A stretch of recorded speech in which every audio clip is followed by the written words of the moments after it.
Discussion करने, और इस डिस्कशन का, इस कॉन्वर्सेशन का ऑब्जेक्टिव होने वाला है कि हम लोगों की क्रिटिकल थिंकिंग को बढ़ा पाएँ, उनके साइंटिफिक टेम्परामेंट को बढ़ा पाएँ। हमारे कॉन्स्टिट्यूशन के आर्टिकल 51A(H) में ये साफ-साफ लिखा है कि हमें अपने देशवासियों को ये साइंटिफिक टेम्परामेंट बढ़ाना है।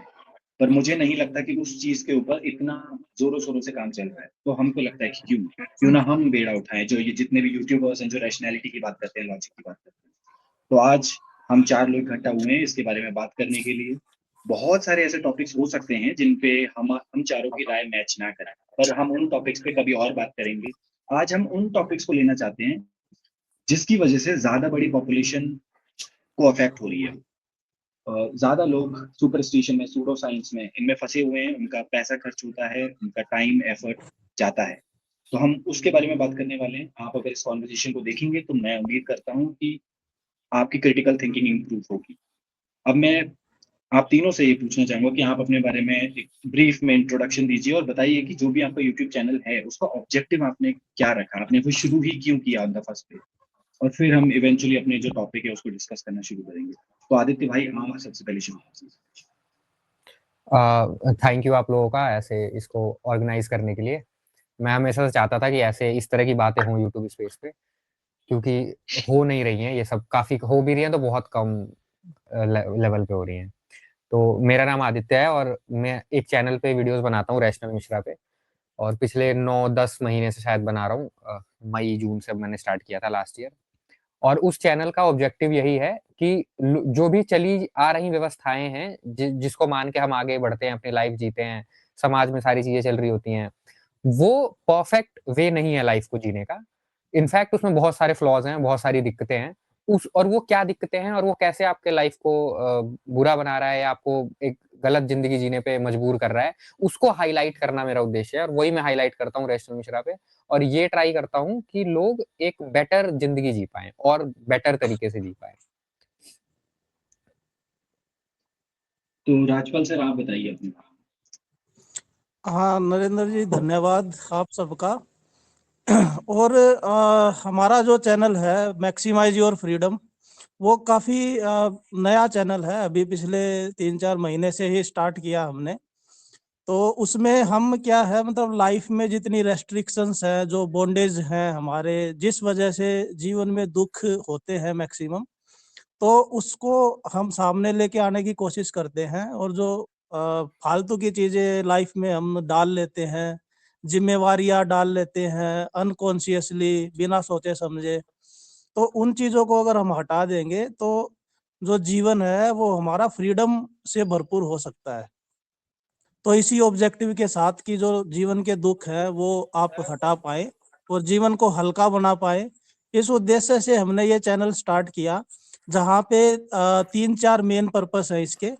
एक तो जो सूडो साइंस है, सुपरस्टिशन है, इस तरीके के जो चीज़ें चली आ रही है, उनके बारे में अवेयरनेस फैलाना, उनको डीबंक करना। और फिर जो सोशल प्रॉब्लम्स चल रही हैं उनके ऊपर वॉइस रेज करना। और वीगेनिज्म, एनिमल राइट्स, वुमेन राइट्स, इस तरीके के जो रैशनल टॉपिक है उनके बारे में हम अवेयरनेस फैलाते हैं। तो ये पर्पस रहता है।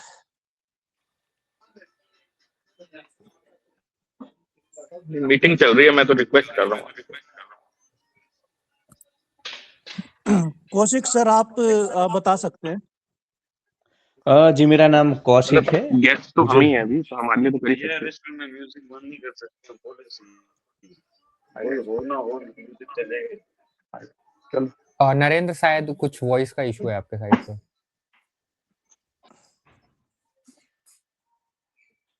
हाँ कौशिक सर, आप बोल रहे थे कुछ।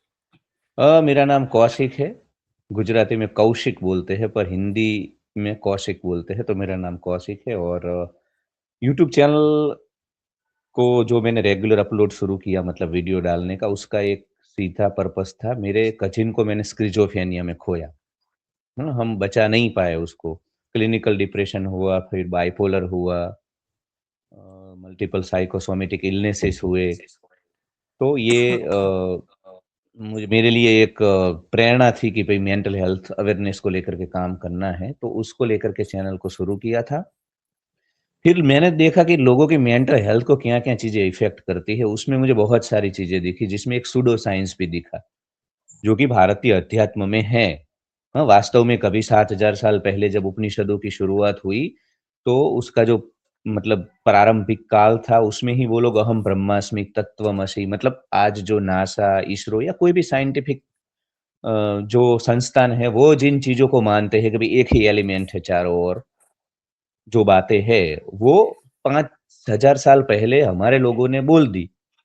तो वो कहीं न कहीं गुम थी और कल्ट, पंथ, संप्रदाय, धार्मिकता, स्पिरिचुअलिटी इन सभी का उपयोग करने लगे अपने फ़ायदे के लिए लोग। तो मुझे थोड़ी वहाँ पे डिबंक करना था सूडो साइंस को, तो वो कर रहा था। पैरेलली मैं डिप्रेशन इसको लेकर के भी वीडियो बनाता था। और धीरे फिर आज जो मैं चीज़ों को एड्रेस कर रहा हूँ मेरे आस-पास की, पर तात्पर्य यही है कि लोग सुकून, शांति, आनंद से जिए, उनका मानसिक स्वास्थ्य अच्छा हो। क्योंकि भारत में से 4 में से 1 इंसान क्लिनिकल डिप्रेशन से पीड़ित है। समझो ये बहुत बड़ी घटना है, इसको कोई चर्चा नहीं करता है। आपका देश 150 करोड़ का है ऑफ़िशियल, अनऑफ़िशियली पता नहीं वो 170 है या क्या है और यहाँ पे मेंटल हेल्थ को एड्रेस करने के लिए कोई आपके पास व्यवस्थाएँ नहीं है ज़्यादा। तो इसको लेकर के मैंने शुरू किया है, ये चैनल और ये यात्रा मैं कर रहा हूँ।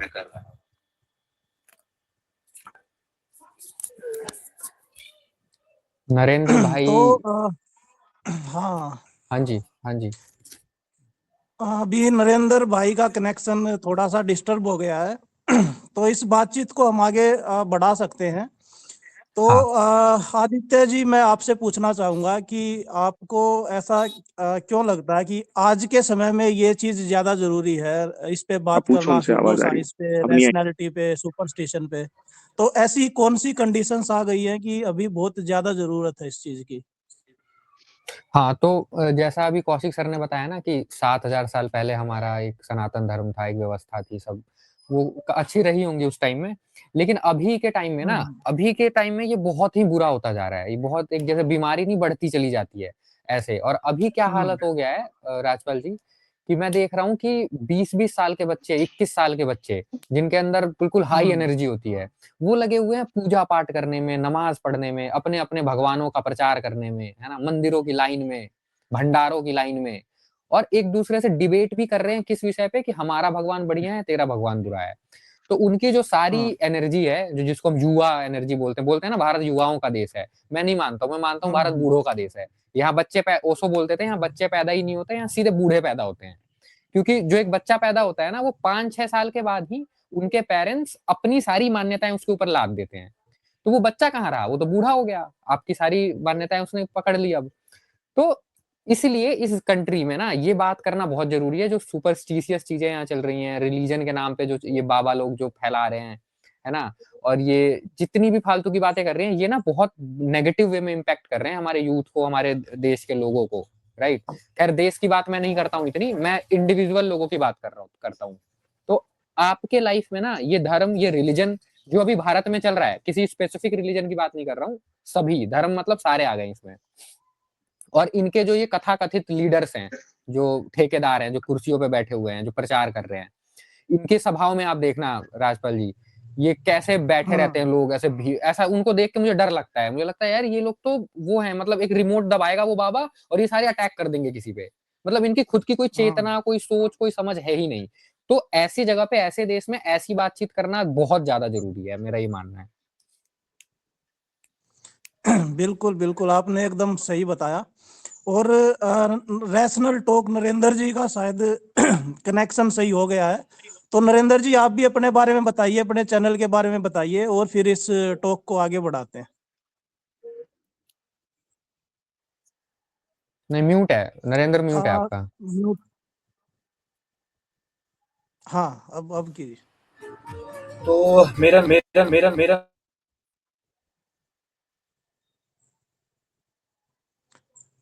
से नरेंद्र म्यूट हो म्यूट हो गया जा रहा है। है। तो मेरा चैनल है, यूट्यूब चैनल है रैशनल टॉक करके, जिसपे मैं वीडियो डालता हूँ एंटी नेटलिज्म के बारे में, लॉजिक के बारे में, लॉजिकल फैलेसीज को एक्सप्लेन करता हूँ। मेरा ऑब्जेक्टिव था, क्योंकि मैं लोगों में देखता था कि लोग ना बस ऐसे ढोंग पाखंड में बस, क्योंकि मैं अपने घर में भी मैंने देखा है कितने ढोंग पाखंड की वजह से जब हमें डॉक्टर्स को दिखाना चाहिए था, मेरे परिवार ने बाबाओं के पास लेके गए पेशेंट्स को, जहां से और ज्यादा उस प्रॉब्लम क्रिएट हो गई। वो चीज ठीक हो सकती थी अगर सही टाइम पे उसका ट्रीटमेंट किया जाता। तो मैंने जो चैनल खोला है उसका ऑब्जेक्टिव ये है कि मैं समझा पाऊँ लोगों को क्रिटिकल थिंकिंग, और ऐसे डिसीजंस ले पाए वो लॉजिक के बेसिस पे कि उनका बुरा ना हो। बेसिकली ये इंडिविजुअल के बारे में, देश की बात बहुत बाद में की जाएगी, पहले वो इंडिविजुअल अगर वो समझ रहा है कि क्या मुझे डिसीजन एग्जैक्टली। लेने में जो मेरे लिए सही है, तो वो उसका काम हो जाएगा। और ये इंडिविजुअल के लिए इंपॉर्टेंट है कि वो समझे क्रिटिकल थिंकिंग को। तो ये मेरे चैनल का ऑब्जेक्टिव है और मेरी वीडियोस इसी पे आते हैं अक्सर। तो इसके बाद मैं चाहूंगा कि राजपाल सर बताएं कि वो सूडो साइंस से क्या समझते हैं और कैसे वो काउंटर करते हैं सूडो साइंस को, क्योंकि मैंने उनकी काफी वीडियो देखी है तो उसमें वो करते हैं लॉजिक की बात। हाँ नरेंद्र जी, ये समझना पड़ेगा, जैसे मतलब कोई धर्म गुरु है या फिर किसी फील्ड में कोई सक्सेसफुल हो गया है, मतलब उसने पैसे कमा लिए हैं, तो लोग क्या है ना, उनको अपना आइडियल समझ के बैठ जाते हैं, वो उनको बिल्कुल हाँ पप्पा बना लेते हैं। मतलब भाई वो धर्म गुरु है तुम्हारा, उससे क्वेश्चन पूछ रहे हैं कि हमें क्या खाना चाहिए, हमें क्या पहनना चाहिए, हमें वहां जाना चाहिए नहीं मतलब अपने लाइफ के पूरा डिसीजन जो है वो उसके ऊपर छोड़ देते हैं। अब भाई वो एक्सपर्ट उन चीजों का तो नहीं है तो वो जो एडवाइस देगा वो कितनी गिरी हुई खराब एडवाइस दे देगा, तुम्हारी हेल्थ भी खराब हो जाएगी। उसको ना डाइट के बारे में पता है, ना उसको दूसरी चीजों के बारे में पता है, ना मॉडर्न टेक्नोलॉजी के बारे में पता है। तो लोग उसको ऐसा मतलब भगवान समझ लेते हैं और बिल्कुल उसके चरणों में जाके लेट जाते हैं, समर्पित हो जाते हैं। तो फिर वो जो भी बोलेगा गलत सलत एडवाइस देगा, जो भी बोल देगा वो ब्रह्म वाक्य हो जाएगा। तो वहां पे मुझे समस्या लगती है। तो ये जो सूडो साइंस है, ये बेसिकली गलत अथॉरिटी से जो एडवाइस आ रही है, गलत पर्सन से जो एडवाइस आ रही है, गलत सेंटर से एडवाइस आ रही है, तो ये उनको काउंटर करने की जरूरत है।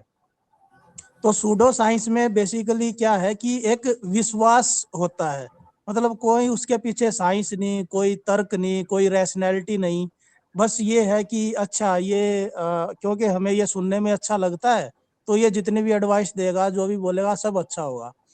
तो इस तरीके से सूडो साइंस फैलती है, उसके पीछे कोई रिसर्च नहीं है, कुछ नहीं है। इसमें बहुत सारी चीजें हैं, जैसे इसमें एस्ट्रोलॉजी आजकल इतनी ज्यादा फैल रही है कि फलानी माला पहन लो तो ये वाला टोटका कर लो, खाने में ये चीज चेंज कर लो तो आपकी लाइफ चेंज हो जाएगी। तो जिसका कोई आधार नहीं है ना, जिसका कोई बेसिस नहीं है, जो तर्कहीन बातें हैं बिल्कुल, तो वो सारी चीजें हम सूडो साइंस में इंक्लूड कर सकते हैं। और मुझे तो ये मिजनोमर टाइप लगता है कि इसमें साइंस क्यों बोल रहे हैं हम इन चीजों को। सूडो साइंस तो एक तरीके से लोगों को लगता है कि साइंस तो है, चाहे 50% ही हो, लेकिन साइंस इसमें कुछ तो है। लेकिन मैं बताना चाहूंगा कि उसमें 0% साइंस है, उसको हमें साइंस बोलना ही नहीं चाहिए। सूडो साइंस के नाम पे भी कुछ लोग भ्रमित हो जाते हैं। बाकी कौशिक सर आप बताइए इसके बारे में और आगे डिटेल में।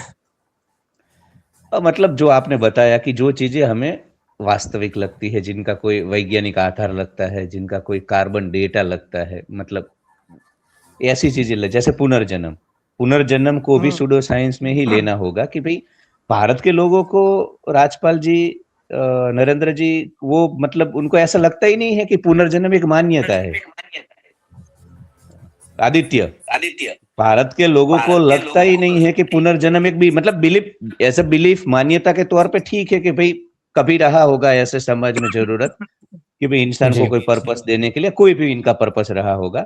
पर यार वो मान्यता है, मतलब वो बिलीफ सिस्टम है, वो एक दर्शन है जो आपने भारत के समाज के ऊपर लादा। हाँ, पर वो लोग लिटरली उसको ऐसे लेते हैं कि आदित्य कौशिक मर करके फिर सुरेश बनेगा, फिर वो नरेंद्र कंवर बनेगा, फिर वो आदित्य मिश्रा बनेगा, फिर वो राजपाल जी बनेगा, हरियाणा में जन्म लेगा। इसको लिटरली माना जाता है, मतलब बिलीव, देखो मान्यता के रूप में कोई माने कि भी ऐसी हमने दुनिया को एक इस प्रकार का दर्शन दिया है तो मुझे समस्या नहीं है। पर आप तो लिटरली मतलब इसको इस प्रकार से परोसा गया है और उसके कारण फिर लफड़े हो रहे हैं।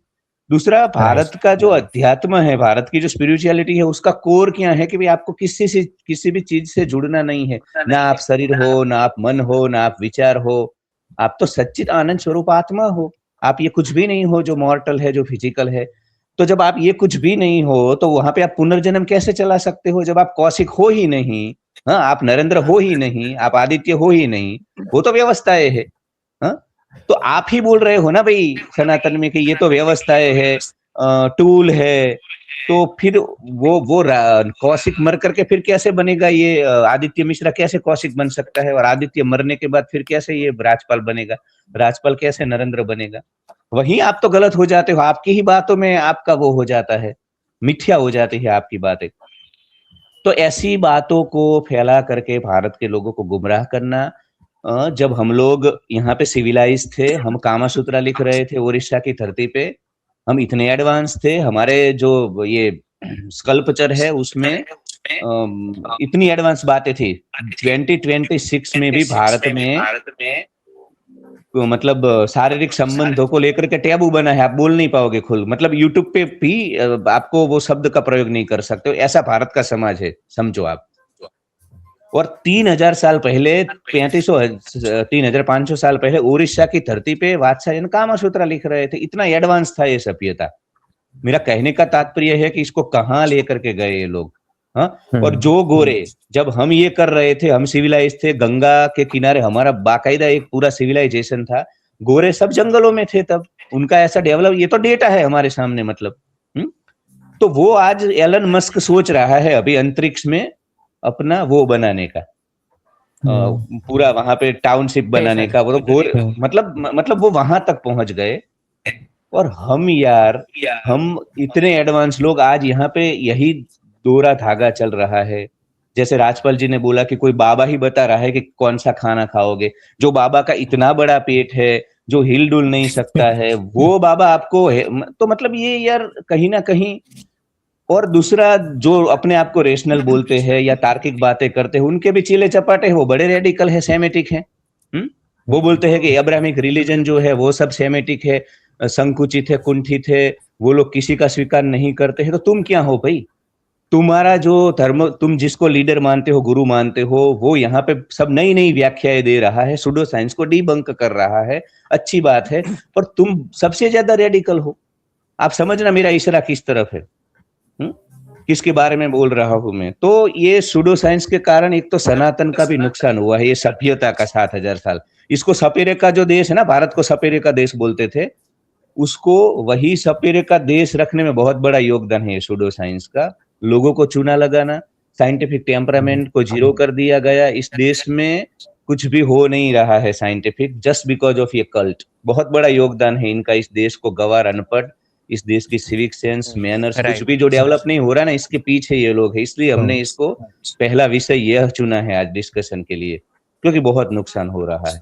तो सूडो साइंस में वो सारी बातों को लेना चाहिए जिससे चूना लगाया जा रहा है कल्ट में, वो चाहे चक्रा हो, कुंडलिनी हो, या कुछ भी हो, पुनर्जन्म हो, कर्मफल हो, स्वर्ग नरक हो, इहलोक परलोक का कल्याण हो, everything we must cover in pseudo science. तो मैं समझता हूँ सूडो साइंस है, क्योंकि अब इसके नाम में ही है सूडो साइंस। सूडो का मतलब होता है फेक। तो ऐसी चीज जो दिखाई गई हो, अपीयरेंस में हमें दिखने में लगे कि ये तो बहुत साइंटिफिक है, बहुत लॉजिकल है, पर वो साइंटिफिक होती नहीं है। जैसे बहुत सारे ऐसे आजकल चलते फिरते लोग बोलते हैं अब तो ना साइंस भी मानती है पुनर्जन्म में, पर कौन सी स्टडी है? उनसे पूछो कहाँ बोला साइंस ने। अब तो ना नासा भी इस चीज पे रिसर्च कर रहा है। ऐसे लोग क्लेम करते हैं जो दिखने में लगे कि देखो साइंस भी इस चीज पे काम कर रही है, पर ऐसा कुछ भी नहीं है, ये सब फेक है। आपको देखने को मिलेगा कि जितने भी सूडो साइंटिस्ट हैं, ये लोग कभी भी प्रिसाइज क्लेम नहीं करेंगे, कोई एग्जैक्ट डेटा नहीं बताएंगे। ये ऐसे बहुत इधर उधर की बातें करेंगे कि हमने तो पहले ही ये बता दिया था कि 9 ग्रह हैं, या फिर हमने तो पहले विमान बना लिया था। तो ये ऐसे क्लेम करेंगे। अब ये एस्ट्रोलॉजी ले लो आप, इसमें चाहे आप इसमें ले लो कि ये स्क्रिप्चर्स में, जो भी स्क्रिप्चर्स हैं जिसमें हमने विमान बना लिया था, हमने ये कर लिया था, नो डाउट कि आज से 2,500-3 हजार साल पहले जब हमारी इंडस वैली सिविलाइजेशन थी, तो वहां पे 5-5 मंजिला इमारतें थी, पर वो उस समय के हिसाब से बहुत एडवांस थे। आज के हिसाब से आप उनके कंपेयर करके ये नहीं कह सकते कि वो हमसे भी ज्यादा एडवांस थे। वो कहना सूडो साइंस ही है। तो मैं समझता हूँ ये सूडो साइंस है। रही बात क्या क्या नुकसान होते हैं एक इंडिविजुअल के अगर वो सूडो साइंस में मानता है, तो पहला तो उसके हेल्थ का नुकसान हो सकता है बहुत बड़ा। वो उसको कोई हेल्थ इशू आ रहा है, वो बजाय मेडिकल साइंस डॉक्टर के पास जाने के, जो बहुत ही वेल रिसर्च्ड है, वो जाएगा किसी बाबा के पास, ढोंगी के पास, झाड़ फूक करने के बाद पास। तो उससे क्या हो सकता है, उसको वो बीमारी है वो ज्यादा बढ़ सकती है उसकी।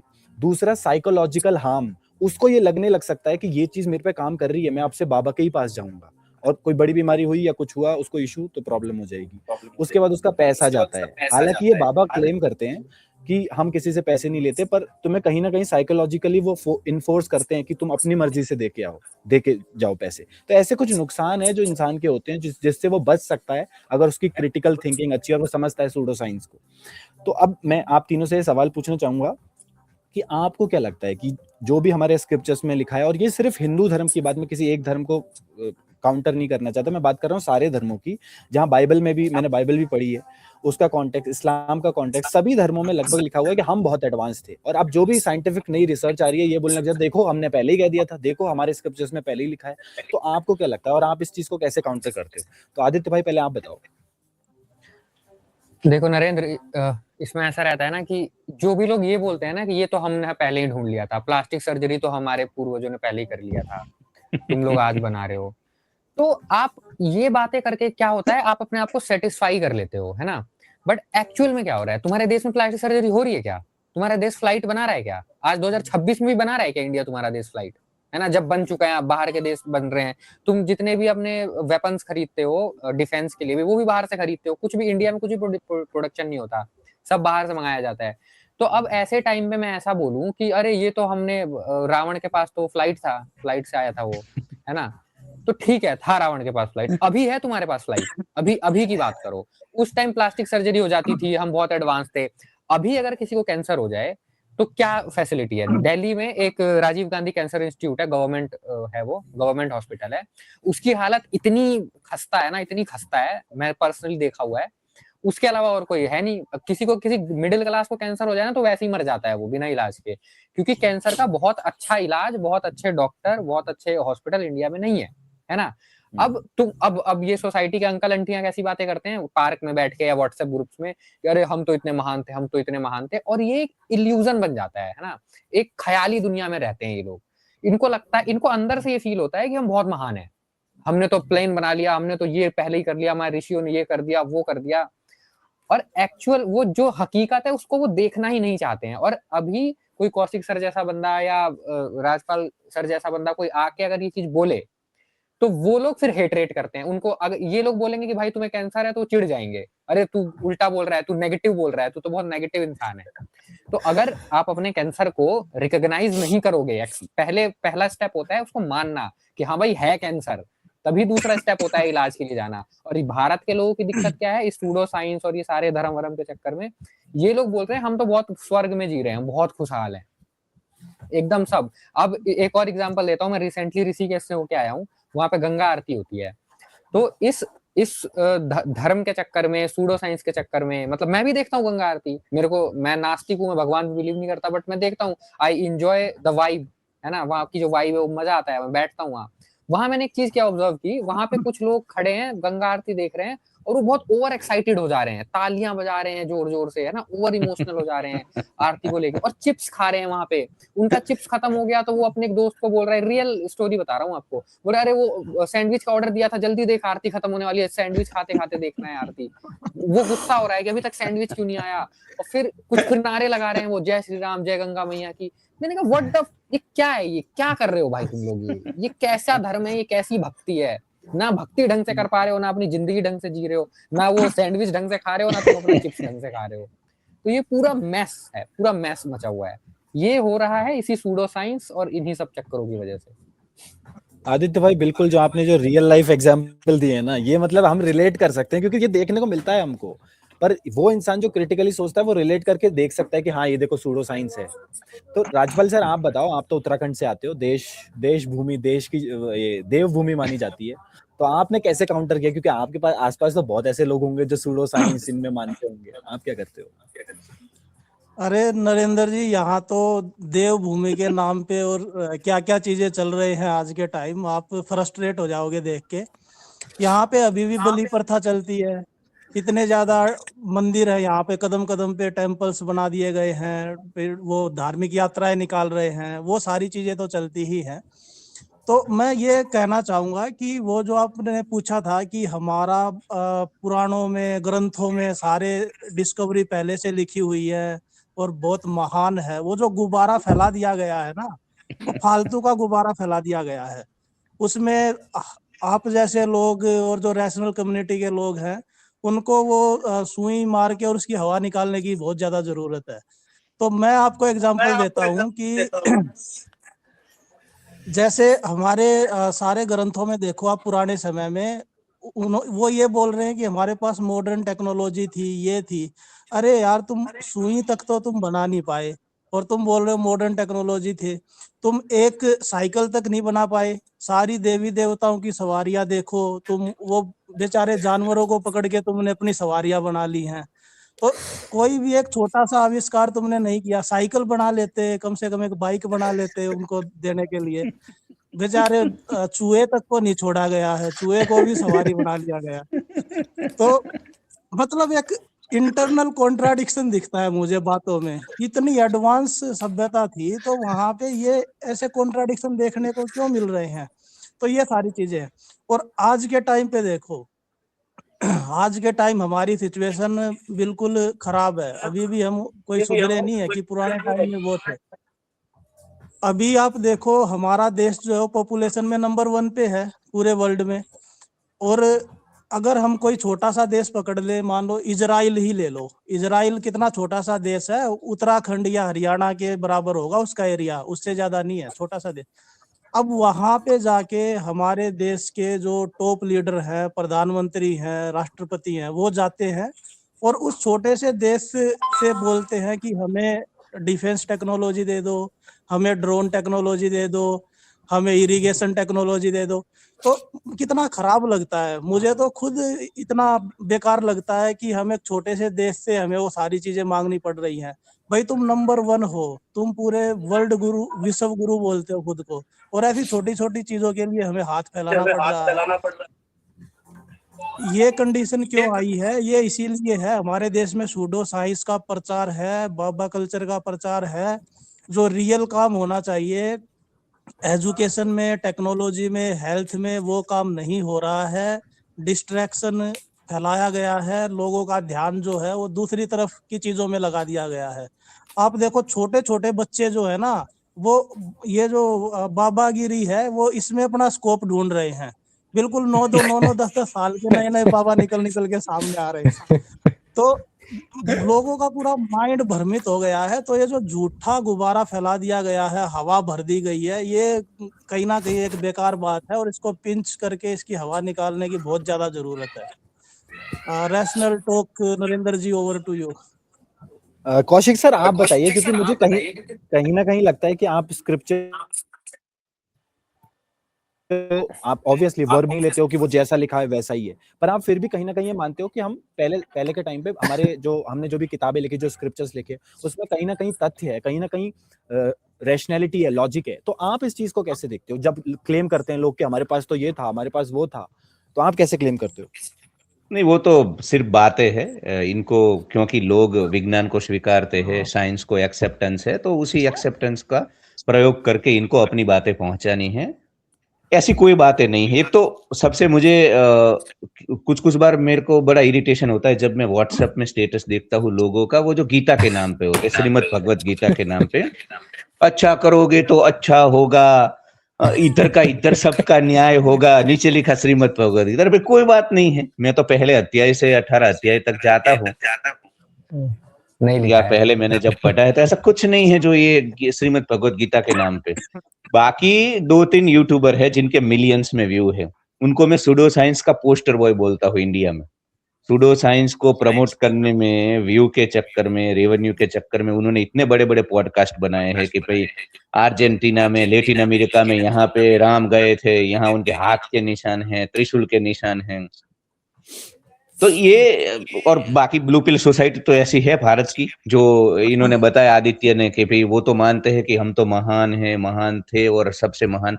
तो वो जागना नहीं चाहते हैं। तो कोई मतलब जो स्क्रिप्चर है ना, स्क्रिप्चर में कोई ऐसी बातें नहीं है, कोई विमान था, मतलब उन्होंने बातें लिखी है, वो तो पुराण की बातें है भाई, उसका कोई तथ्य नहीं है, कोई वैज्ञानिक आधार नहीं है। सनातन में किसी भी चीज का कोई वैज्ञानिक आधार नहीं है। सनातन में सिर्फ वो बातें हैं, मतलब उपनिषदों में या श्रीमद् भगवत गीता में या विवेक चूड़ामणि है, ब्रह्मसूत्र है, जो भी आप ले लो, शंकराचार्य का जो भी अद्वैतवाद तक का सफर ले लो, हाँ, फिर आप वेदों में ही मंत्र ले लो, ब्राह्मण ले लो, आरण्यक ले लो, उपनिषद ले लो, उसके बाद जो 9 दर्शन आए, जिसमें षड दर्शन, जिसको आस्तिक माना गया षट है कि दर्शन। भाई सांख्य दर्शन, योग दर्शन, न्याय दर्शन, वैशेषिक दर्शन, मीमांसा दर्शन, वेदांत, और ये 3 नास्तिक। उसमें मेरा फेवरेट है चारवाक, जैनिज्म, बुद्धिज्म और चारवाक, बरोबर। तो जैन बुद्ध चारवाक। कहीं पे भी मतलब मेरे को यही सबसे बड़ा एक हंसी भी आती है और इरिटेशन होता है कि यार ऐसी कोई बात ही नहीं है। हाँ, वहां पे जाति प्रथा है, कूट कूट करके जाति प्रथा है, वहां पे डिस्क्रिमिनेशन है, बहुत सारी ऐसी चीजें हैं जो कि हम नहीं स्वीकार कर सकते। मतलब श्रीमद् भगवत गीता में ही काफी सारी ऐसी बातें हैं जो मैं उसको स्वीकार नहीं कर सकता हूँ। पर श्रीमद् भगवत गीता में ऐसी भी बातें हैं जो कि मतलब वो रियल है, आज भी इतनी ही रिलेवेंट है। तो ये सब शास्त्रों के नाम पे महान बता देना भी गलत है, और वहां पे सब कुछ गलत है ऐसा भी नहीं है। ये तो नहीं है भाई, ये जो ये विमान था या टेक्नोलॉजी थी वो तो गलत बात है, कहीं कुछ नहीं था टेक्नोलॉजी। हाँ, मनुष्य का जो साइकोलॉजी है उसको यहाँ पे जीना है, लिबरेटेड होकर के, मतलब जीवन चल रहा है और आप मुक्त रहो मोह आसक्ति से, दुखों से, अटैचमेंट से, वो सब बातें हैं। मतलब श्रीमद् भगवत गीता में अगर दूसरे अध्याय में सांख्य योग में कृष्ण बोलते हैं कि भाई मान अपमान, जय पराजय, निंदा स्तुति, लाभ हानि, ठंडी गर्मी, सुख दुख, सिद्धि असिद्धि, सभी प्रकार की स्थिति में सम रहने वाला मुझे प्रिय है। पर इट्स ओके, इसको रिलेट हम करें तो भाई कोई कैंडिडेट कोई वीडियो बनाता है, कोई कुछ भी, तो तुम हिलोगे नहीं भाई, क्योंकि तुमने गीता पढ़ ली है, तुमने देखा कि कृष्ण वहां पे तो ऐसा बोल रहे हैं कि तुम स्टेडी रहो, साक्षी होकर के देखते रहो, ज्यादा हिलो डुलो मत, स्वीकार कर लो। फिर वही श्रीमद् भगवत गीता में कृष्ण बोलते हैं कि भाई ये जो बाहर के सुख है ना, सेंस ग्रेटिफिकेशंस, ये जो बाहर के सुख है, अभी धर्मकोट से आ रहे हैं, अभी ऋषिकेश जा करके आ रहे हैं, या व्यक्ति से आ रहे हैं, वो सब खत्म हो जाते हैं, ऐसा कृष्ण बोलते हैं। और जो भीतर का आनंद है, तुम्हारा अपना आनंद स्वरूप है, जहां पे तुम डिपेंडेंट नहीं हो कहीं पे भी बाहर, तो वो जो तुम्हारा कोर, एक जो भीतर एक तुम्हारा एलिमेंट है, वहां तक तुम पहुंचोगे, वो अक्षय आनंद रहेगा। तो ये बातें ठीक है, प्रैक्टिकल लगती है हमें। भाई तुम धर्मकोट से जब जाओगे राजस्थान, तो खत्म हो जाएगा ये जो आनंद अभी मिल रहा है आपको। मिश्रा जी जाते हैं वीकेंड में, तो गंगा, साई घाट, ये सब मजा आता है, जाना चाहिए। तो ऐसी बातें हैं जो कि ठीक है, उसको आप रिलेट कर पाओगे, वो आज भी इतनी ही प्रासंगिक है। पर सब कुछ नहीं है, सब कुछ वहां पे ऐसा नहीं है कि जिसको आप उस प्रकार से पेश कर पाओ यहाँ पे कि सब आदर्श है। तो वहां पे भी खिचड़ी है, वहां पे भी सुडो साइंस है, बहुत कुछ है। पावर डायनेमिक अपने हाथ में रखने के लिए उन लोगों ने भी उसमें कालमेल की है। तो ये सब बातें है। जो उपनिषद वाला काल था, मैं इतना बोल सकता हूँ, उपनिषद वाला काल था, उसमें वो लोग जेन्युइन थे, फिर भी जेन्युइन थे। देखो, उनको पावर डायनेमिक तो चाहिए था, ना नहीं बोल रहा हूं, पर फिर भी ये कैपिटलिस्ट व्यवस्थाएं नहीं थी ना, तो वो लोग ज्यादा पूंजीवादी सोच नहीं थी। उनका जो दर्शन है या उनका जो कल्ट का पूरा फिलोसॉफी है, अब भी तो पूरा का पूरा जो कल्ट बल्ट है ना, वही कैपिटलिस्ट है। मतलब उनका जो फिलोसॉफी है वो भी उनको पूंजीवादी जो व्यवस्थाएं चलन है उसके लिए है। तो मेरा ये मानना है, मतलब कि कोई साइंटिफिक ऐसी बातें नहीं है, उपनिषद से लेकर के ओशो तक में कोई नहीं है, कुछ नहीं है। तो कौशिक सर, जैसा आपने कहा कि जो भी क्लेम किए जाते हैं कि हमारे पास ऐसी ऐसी टेक्नोलॉजी थी, इसको तो हम साफ साफ बोल सकते हैं कि ये तो नहीं था। पर अगर हम बात करते हैं थॉट प्रोसेस की, उनके विचारों की, तो उसको हम ले सकते हैं, जो मैं भी मानता हूँ। जैसे चारवाक फिलॉसफी रही, बुद्धिज्म की जो फिलॉसफी रही, वो अपने आप में कितना लिबरेट कर सकती है इंसान को, अगर वो उसको पढ़ रहा है, उसको समझ रहा है। सर, मैं इससे आगे ये और बताना चाहता हूँ कि जैसे गीता या जो भी हमारे ग्रंथ हैं जिनमें कास्टिज्म हमें देखने को मिलता है, तो मैं एक चीज मैं जो ऑब्जर्व कर पाया हूँ कि उस समय पे जब ये सारे ग्रंथ लिखे जा रहे थे, उस समय पे कास्टिज्म इंडिया में बहुत प्रिविलेंट था। लोग कास्टिज्म करते थे और इसको नॉर्मल माना जाता था। तो जब ये स्क्रिप्चर्स लिखे जा रहे थे, तो उसमें वो, जैसे मान लो आज भी मैं जो फिक्शन लिख रहा हूँ, उसमें मैं लिख रहा हूँ कि मैं चिकन खा रहा हूँ, मैं दूध पी रहा हूँ। आने वाले समय में अगर लोग वीगनिज्म को अपनाते हैं पूरी दुनिया, तो मेरे को इस नजर से देखा जाएगा कि यार वो देखो कैसा इंसान था जो जानवरों को खा जाते थे। तो वैसे ही हम आज का जो हमारी मोरालिटी है, उसके हिसाब से उन्हें जज करते हैं और बोलते हैं देखो उस समय पे कास्टिज्म था, कास्टिज्म गलत था, नो डाउट, पर राइट। जब वो लिखे गए वो स्क्रिप्चर्स उस समय पे कास्टिज्म इतना प्रेवलेंट था, उसको नॉर्मल समझा जाता था। उसके बाद सर ये तो बात हो गई स्क्रिप्चर्स की। अब मैं बात करना चाहता हूँ क्योंकि मेरे को मैं ये मान रहा हूँ कि जब ये वीडियो अपलोड होगा यूट्यूब पे तो इस पे भी जब ऐड आएगा तो एस्ट्रोटॉक का ऐड आ जाएगा। तो एस्ट्रोलॉजी से ही बात करते हैं कि एस्ट्रोलॉजी पे आप क्या सोचते हो, जो भी क्लेम किए जाते हैं उनके बारे में आप क्या सोचते हो। और एस्ट्रोटॉक इतना चला हुआ है, इतनी ज्यादा एडवर्टाइजमेंट हो रही है, शायद कोई डेटा भी है, कोई नंबर भी है कि इतने हजारों करोड़ों पैसे लगाए गए हैं एस्ट्रोटॉक के ऊपर, और इतने सारे लोग फंस रहे हैं इंडिया में कि भाई मुझे बता दो, मेरा जॉब में सिलेक्शन नहीं हो रहा, मेरे ना शादी नहीं हो रही, मेरे बच्चे नहीं हो रहे, लोग इनसे पूछ रहे हैं, जबकि एस्ट्रोटॉक वाले कौन है, ये बस ये सूडो साइंस है टोटली। तो आदित्य भाई आप बताओ, मतलब क्या सोचते हो और इसको काउंटर कैसे कर सकते हैं हम, क्योंकि बहुत टाइम से लोग वीडियो बनाए जा रहे हैं पर काउंटर मुझे लगला नहीं है कि एस्ट्रोटॉक काउंटर हो पा रहा है, एस्ट्रोलॉजी में अभी भी लोग माने जा रहे हैं उतना ही। पता है ये मतलब मैं पर्सनली एस्ट्रोलॉजी में बिलीव नहीं करता हूँ। एस्ट्रोलॉजी में मैं बिल्कुल भी बिलीव नहीं करता हूँ। पहले किया करता था एक टाइम पे, बट देन मैंने थोड़ा बहुत इसके बारे में देखा, पढ़ा, सुना, समझ में आया तो मुझे पता चल गया ये कुछ नहीं है, ये सब ऐसी कुछ बिजनेस है ये, बस और कुछ नहीं है। तो ये जो ऐप की आप बात कर रहे हो ना, जो इस तरह के ऐप होते हैं, ये ना ये क्यों चल रहे हैं, ये इसका आप देखोगे, इसका मतलब एडवर्टाइजमेंट धड़ल्ले से हो रहा है, इनके रेवेन्यू बहुत ज्यादा है, ये पैसा, इनका बिजनेस बहुत खतरनाक चल रहा है। क्यों चल रहा है? क्योंकि ये लोग, एक तो इंडिया के लोग ना बहुत ज्यादा ये हैं, धार्मिक हैं और ये सुपरस्टिशंस में बिलीव रखते हैं। तो ये क्या करते हैं, लोगों के डर के साथ खेलते हैं। ये लोगों को पहले डराते हैं, पहले बोलते हैं कि ऐसी ऐसी बातें करेंगे जिससे ये लोगों का अटेंशन खींच लेते हैं। जैसे तुम्हारी जॉब नहीं लग रही क्या, तुम्हारी सरकारी नौकरी नहीं लग रही क्या, तो लोग सोचेंगे अरे ये कुछ तो बता देगा। तुम्हारा रिलेशन अच्छा नहीं चल रहा है क्या, तुम्हारी गर्लफ्रेंड छोड़ के भाग गई, बॉयफ्रेंड छोड़ के भाग गया, पति पत्नी में अच्छा नहीं चल रहा है क्या। तो ये ऐसे ऐसी बातें उठाते हैं ना जो आपके अंदर का डर है, जो आपको अंदर से खींचता है, आपको दबा के रखता है। तो वो देख के आपको लगता है ये कुछ तो सोल्यूशन दे देगा, तो आप भाग के जाते हो उनके पास। फिर ये कुछ नहीं, फिर वो अपना वही बिजनेस चालू कर देते हैं, अपना बेचते हैं अपने फालतू की चीजें। तो ये इस पे हमारा देश अभी तक इसलिए नहीं निकल पाया है क्योंकि हमारे देश के लोगों के ना रूट में अंदर डीएनए तक में घुसी हुई है ये चीजें, अंधविश्वास। उन्हें लगता है कि कोई बंदा, कोई एस्ट्रोलॉजी का बंदा कुछ सितारे चांद देख के उनको कुछ उपाय बताएगा और वो उस चीज से बच जाएगा, और वो फिर इस लूप में फंसते चले जाते हैं। और सबसे बड़ी बात ये है ना कि मेरे को इस चीज पे बहुत हेट भी आता है लोगों का। जब मैं इसका खुल के विरोध करता हूँ तो लोग बोलते हैं कि नहीं ये गलत, एस्ट्रोलॉजी पूरी तरह से गलत नहीं है, कुछ इसमें सही भी होता है। नहीं नहीं, ये कुछ कुछ बोलना, मेरे को ना ये चीज पसंद ही नहीं है। कि जैसे जब मैं बोलता हूँ कि धर्म की हमें जरूरत नहीं है, और मैं अपने स्टैंड पे बहुत क्लियर हूँ, आज के जमाने में किसी भी किताब की कोई जरूरत नहीं है। तो लोग बोलते हैं कि नहीं कुछ अच्छी चीजें भी तो हैं, तुम वो मिस कर जाओगे। लेकिन इसके साथ दिक्कत पता है क्या है, अच्छी चीजें हैं, शराब भी होती है ना, जो जावेद अख्तर ने अपने डिबेट में भी मेंशन किया था इस चीज को। शराब भी अगर आप बोलते हैं एक पैग पियो तो आपके हेल्थ के लिए अच्छा है, तो क्या मैं सबको बोलने लग जाऊं कि तू भाई एक पैग शराब पी? शराब का नेचर ही होता है कि वो एक पे रुकेगा नहीं, वो 1 से 2 3 4 5 और आपका लिवर सिरोसिस हो जाएगा। ये धर्म भी ऐसा है, ये अंधविश्वास भी ऐसा है। तो जब कोई ये बोलता है ना कि भाई तू पूरी तरह से क्यों विरोध कर रहा है, कुछ अच्छी चीजें भी तो हैं। जैसे किसी पॉलिटिकल पार्टी के लिए अगर बोलो तो लोग बोलते हैं तू सिर्फ बुराई ही क्यों करता है, ये पर्टिकुलर पॉलिटिकल पार्टी कुछ अच्छा भी तो कर रही है। मैं यार अच्छा कर रही है तो वो अच्छा करना ही पड़ेगा उन्हें ना, अच्छा करने के लिए बैठाया है उन्हें कुर्सी पे, वो एहसान नहीं कर रहे हैं अच्छा करके, राइट। तो ये जो ये जो ऐप हैं, ये सारे जो एस्ट्रोलॉजी और इन सब की बातें करते हैं, इनको ये बिजनेस है, ये प्योर बिजनेस है।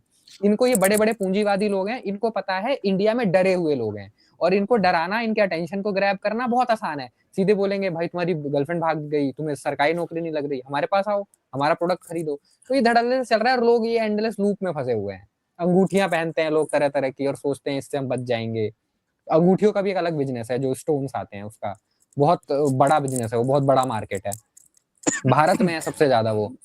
तो इससे, बट इसके जैसे तुमने बोला ना बात हो रहा है, बात नहीं होती है यार इसके ऊपर। मैं इस बात अभी इस चीजों के अगेंस्ट बात करने वाले लोग बहुत कम हैं, बहुत कम है। और जो थोड़े बहुत है भी, उनको दबा दिया जाता है या उनको नहीं बोलने दिया जाता है, उनके प्लेटफॉर्म बंद कर दिए जाते हैं।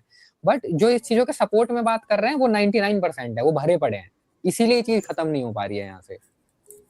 आदित्य भाई एक बात आपने बहुत सही कही कि ये आपके फियर के साथ या आपके डिजायर के साथ खेलते हैं। अगर आपको डर है कि यार मेरी ना नौकरी नहीं लगेगी, मैं कहीं रह जाऊंगा, मैं पीछे रह जाऊंगा, तो उस डर की वजह से या तो ये जाएंगे कि मुझे कोई ऐसा ना डायरेक्ट आंसर मिल जाए, कोई डायरेक्ट सोल्यूशन मिल जाए, या आपकी डिजायर के साथ खेलेंगे। आपकी कुछ इच्छा होगी कि मेरी ना मतलब शादी हो जाए, बढ़िया से बच्चे हो जाए, तो मैं पूछ लूं एक बाबा से जाके कि बाबा जी मुझे बता दो मेरी कब शादी होगी, तो मुझे एक एग्जैक्ट आंसर चाहिए। तो ये आपने बिल्कुल सही बात कही कि या तो फियर या डिजायर, इस चीज की वजह से लोग फंस जाते हैं इन चीजों में। तो Rajpal sir, question to you कि आपको क्या लगता है, आप एस्ट्रोलॉजी के बारे में क्या सोचते हो? मैं जानता हूं आपका ओपिनियन, पर मुझे आप ये बताइए कि आप काउंटर कैसे करते हो उसको, क्योंकि उत्तराखंड की तो आपको पता है क्या। हाँ, देखो इसमें आपने सही बताया, जैसे आदित्य जी ने भी बताया कि बेसिकली दो फैक्टर हैं, डर और लालच। इन दो चीजों से खेला जाता है। पहले आपको डर दिखाया जाएगा, फिर वो बोलेंगे कि इसका सॉल्यूशन हमारे पास है, अब हमारे पास आओ। फिर वो उनका बिजनेस शुरू हो जाएगा और वो लालच दिखाएंगे कि आपके ऊपर फलाने ग्रह की छाया है, लेकिन आप 10,000 रुपए जमा करा दो, हम उस ग्रह की छाया को हम प्रकाश में बदल सकते हैं। तो ऐसे ऐसे करके आपको फंसाया जाता है। मैं एक पर्सनल छोटी सी स्टोरी आपको बताना चाहूंगा अपने लाइफ की। मेरा एक नॉन में है, फ्रेंड है, पहले अच्छी बातचीत होती थी। तो उसने वो यूपीएससी की तैयारी कर रहा था। तो उसने 4 अटेम्प्ट दिए, 5 अटेम्प्ट दिए, 6 अटेम्प्ट दिए, उसकी बैकग्राउंड अच्छी थी। तो जब उसका लास्ट अटेम्प्ट था, 6th अटेम्प्ट, तो उसने मुझे कॉल किया और मुझे कॉल करके बोलता है कि राजपाल भाई आप ऐसा करो, मुझे 50,000 रुपए की जरूरत है, 50,000 रुपए ट्रांसफर कर दो। तो मैंने सोचा कि कोई कोचिंग लेने के लिए, कोई टेस्ट सीरीज लेने के लिए उस लिए मांग रहा होगा। तो मैंने पूछा कि हाँ बताओ कि क्या करोगे, थोड़ा वैसे ही। तो बोल रहा है कि मुझे है ना एक वो रत्न खरीदना है, अंगूठी का जेम खरीदना है। कहीं से मैंने कंसल्टेशन किया है, मैंने किसी उसने किया होगा किसी बाबा वगैरह से, कहाँ से। तो बोला कि मुझे एक जेम खरीदना है और वो 50,000 रुपए का उसका प्राइस बताया गया है। और वो बंदा जो है वो बोल रहा है कि 99% गारंटी है कि तुम्हारा सिलेक्शन हो जाएगा यूपीएससी में। तो मैंने उसको समझाया, क्योंकि दोस्त होने के नाते मैंने उसको बताया कि भाई जो वो 1% का मार्जिन छोड़ रहा है ना, तो मान के चलो वो 1% ही होने वाला है तुम्हारे साथ। तो फिर वो थोड़ा सा नाराज हो गया मेरे से। वो उसको लगा होगा कि मैं पैसे मना करने के लिए मैं उसको मना कर रहा हूँ। तो फिर मैंने उसको क्लियर बोल दिया कि भाई देखो, अगर तुझे कुछ एजुकेशनल चीजें खरीदनी होती, कुछ कोचिंग लेनी होती, तो मैं दे देता, कोई दिक्कत नहीं है। लेकिन अब तू जा ही गलत डायरेक्शन में रहा है, तो ये जो मैं पैसे दे दूंगा, ये तो ऐसे हो जाएगा कि तू पहाड़ पे खड़ा है, नीचे झांक रहा है और पीछे से मैंने लात मार दी तुझे, तो तू तो नीचे गिर जाएगा और ज्यादा तेरा बिलीव इसमें बढ़ जाएगा। तो फिर पता नहीं उसने लिया या नहीं लिया, लेकिन उसका सिलेक्शन तो नहीं हुआ, लास्ट अटेम्प्ट में भी नहीं हुआ।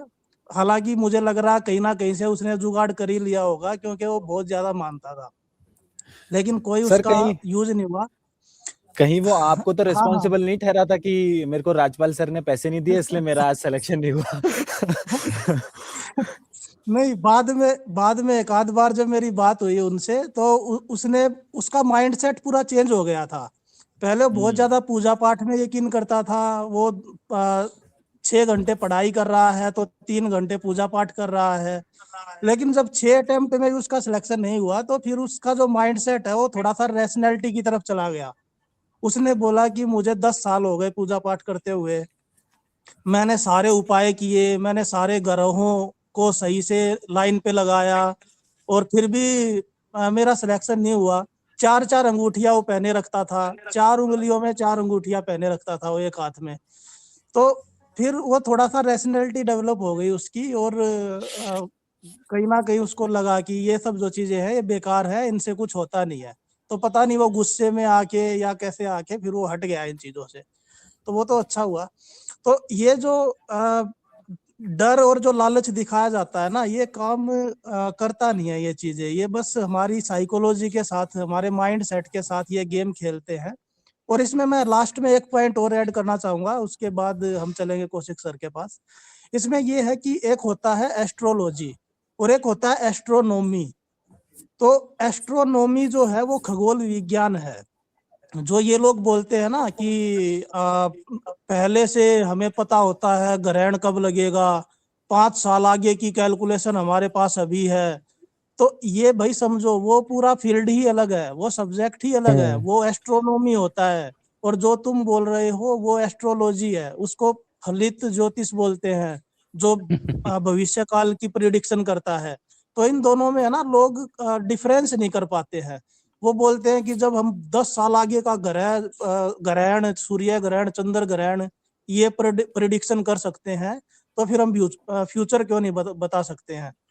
तो एस्ट्रोनॉमी जो है वो एकदम परफेक्ट चीज है, उसमें ये जो प्लैनेट है, मूवमेंट है, इनके बारे में बताया जाता है, तो वो सही है, उसमें कोई दिक्कत नहीं है एस्ट्रोनॉमी में। लेकिन जो आप भविष्य बताने का और ये सारी चीजों को ग्रहण टालने का ये दिक्कतें हैं, ये एस्ट्रोलॉजी में है और ये एकदम फेक है, इसका 0% रिजल्ट है, कोई साइंटिफिक बेसिस नहीं है। तो सर जैसा कि आपने बताया कि एस्ट्रोनॉमी और एस्ट्रोलॉजी बिल्कुल अलग है। एस्ट्रोनॉमी तो एक साइंस की फील्ड है। बहुत सारे टाइम क्या होता है, ये जो एस्ट्रोलॉजर या एस्ट्रोलॉजी में जो मानते बोलते, देखो हमने पहले ही बता दिया था 9 ग्रह थे, पर जब आप देखोगे उन 9 ग्रह का नाम तो उसमें राहु, केतु, चंद्रमा और सूरज आते हैं, सूर्य आते हैं। तो साफ सी बात है, एस्ट्रोनॉमी में आज हम सबको पता है कि जो सूरज है वो एक तारा है, जो चांद है वो एक सैटेलाइट है, और राहु केतु का तो कोई रेफरेंस ही नहीं है एस्ट्रोनॉमी में। पर ये क्या बोलेंगे कि देखो 9 ग्रह हमने कब बता दिए थे पहले ही।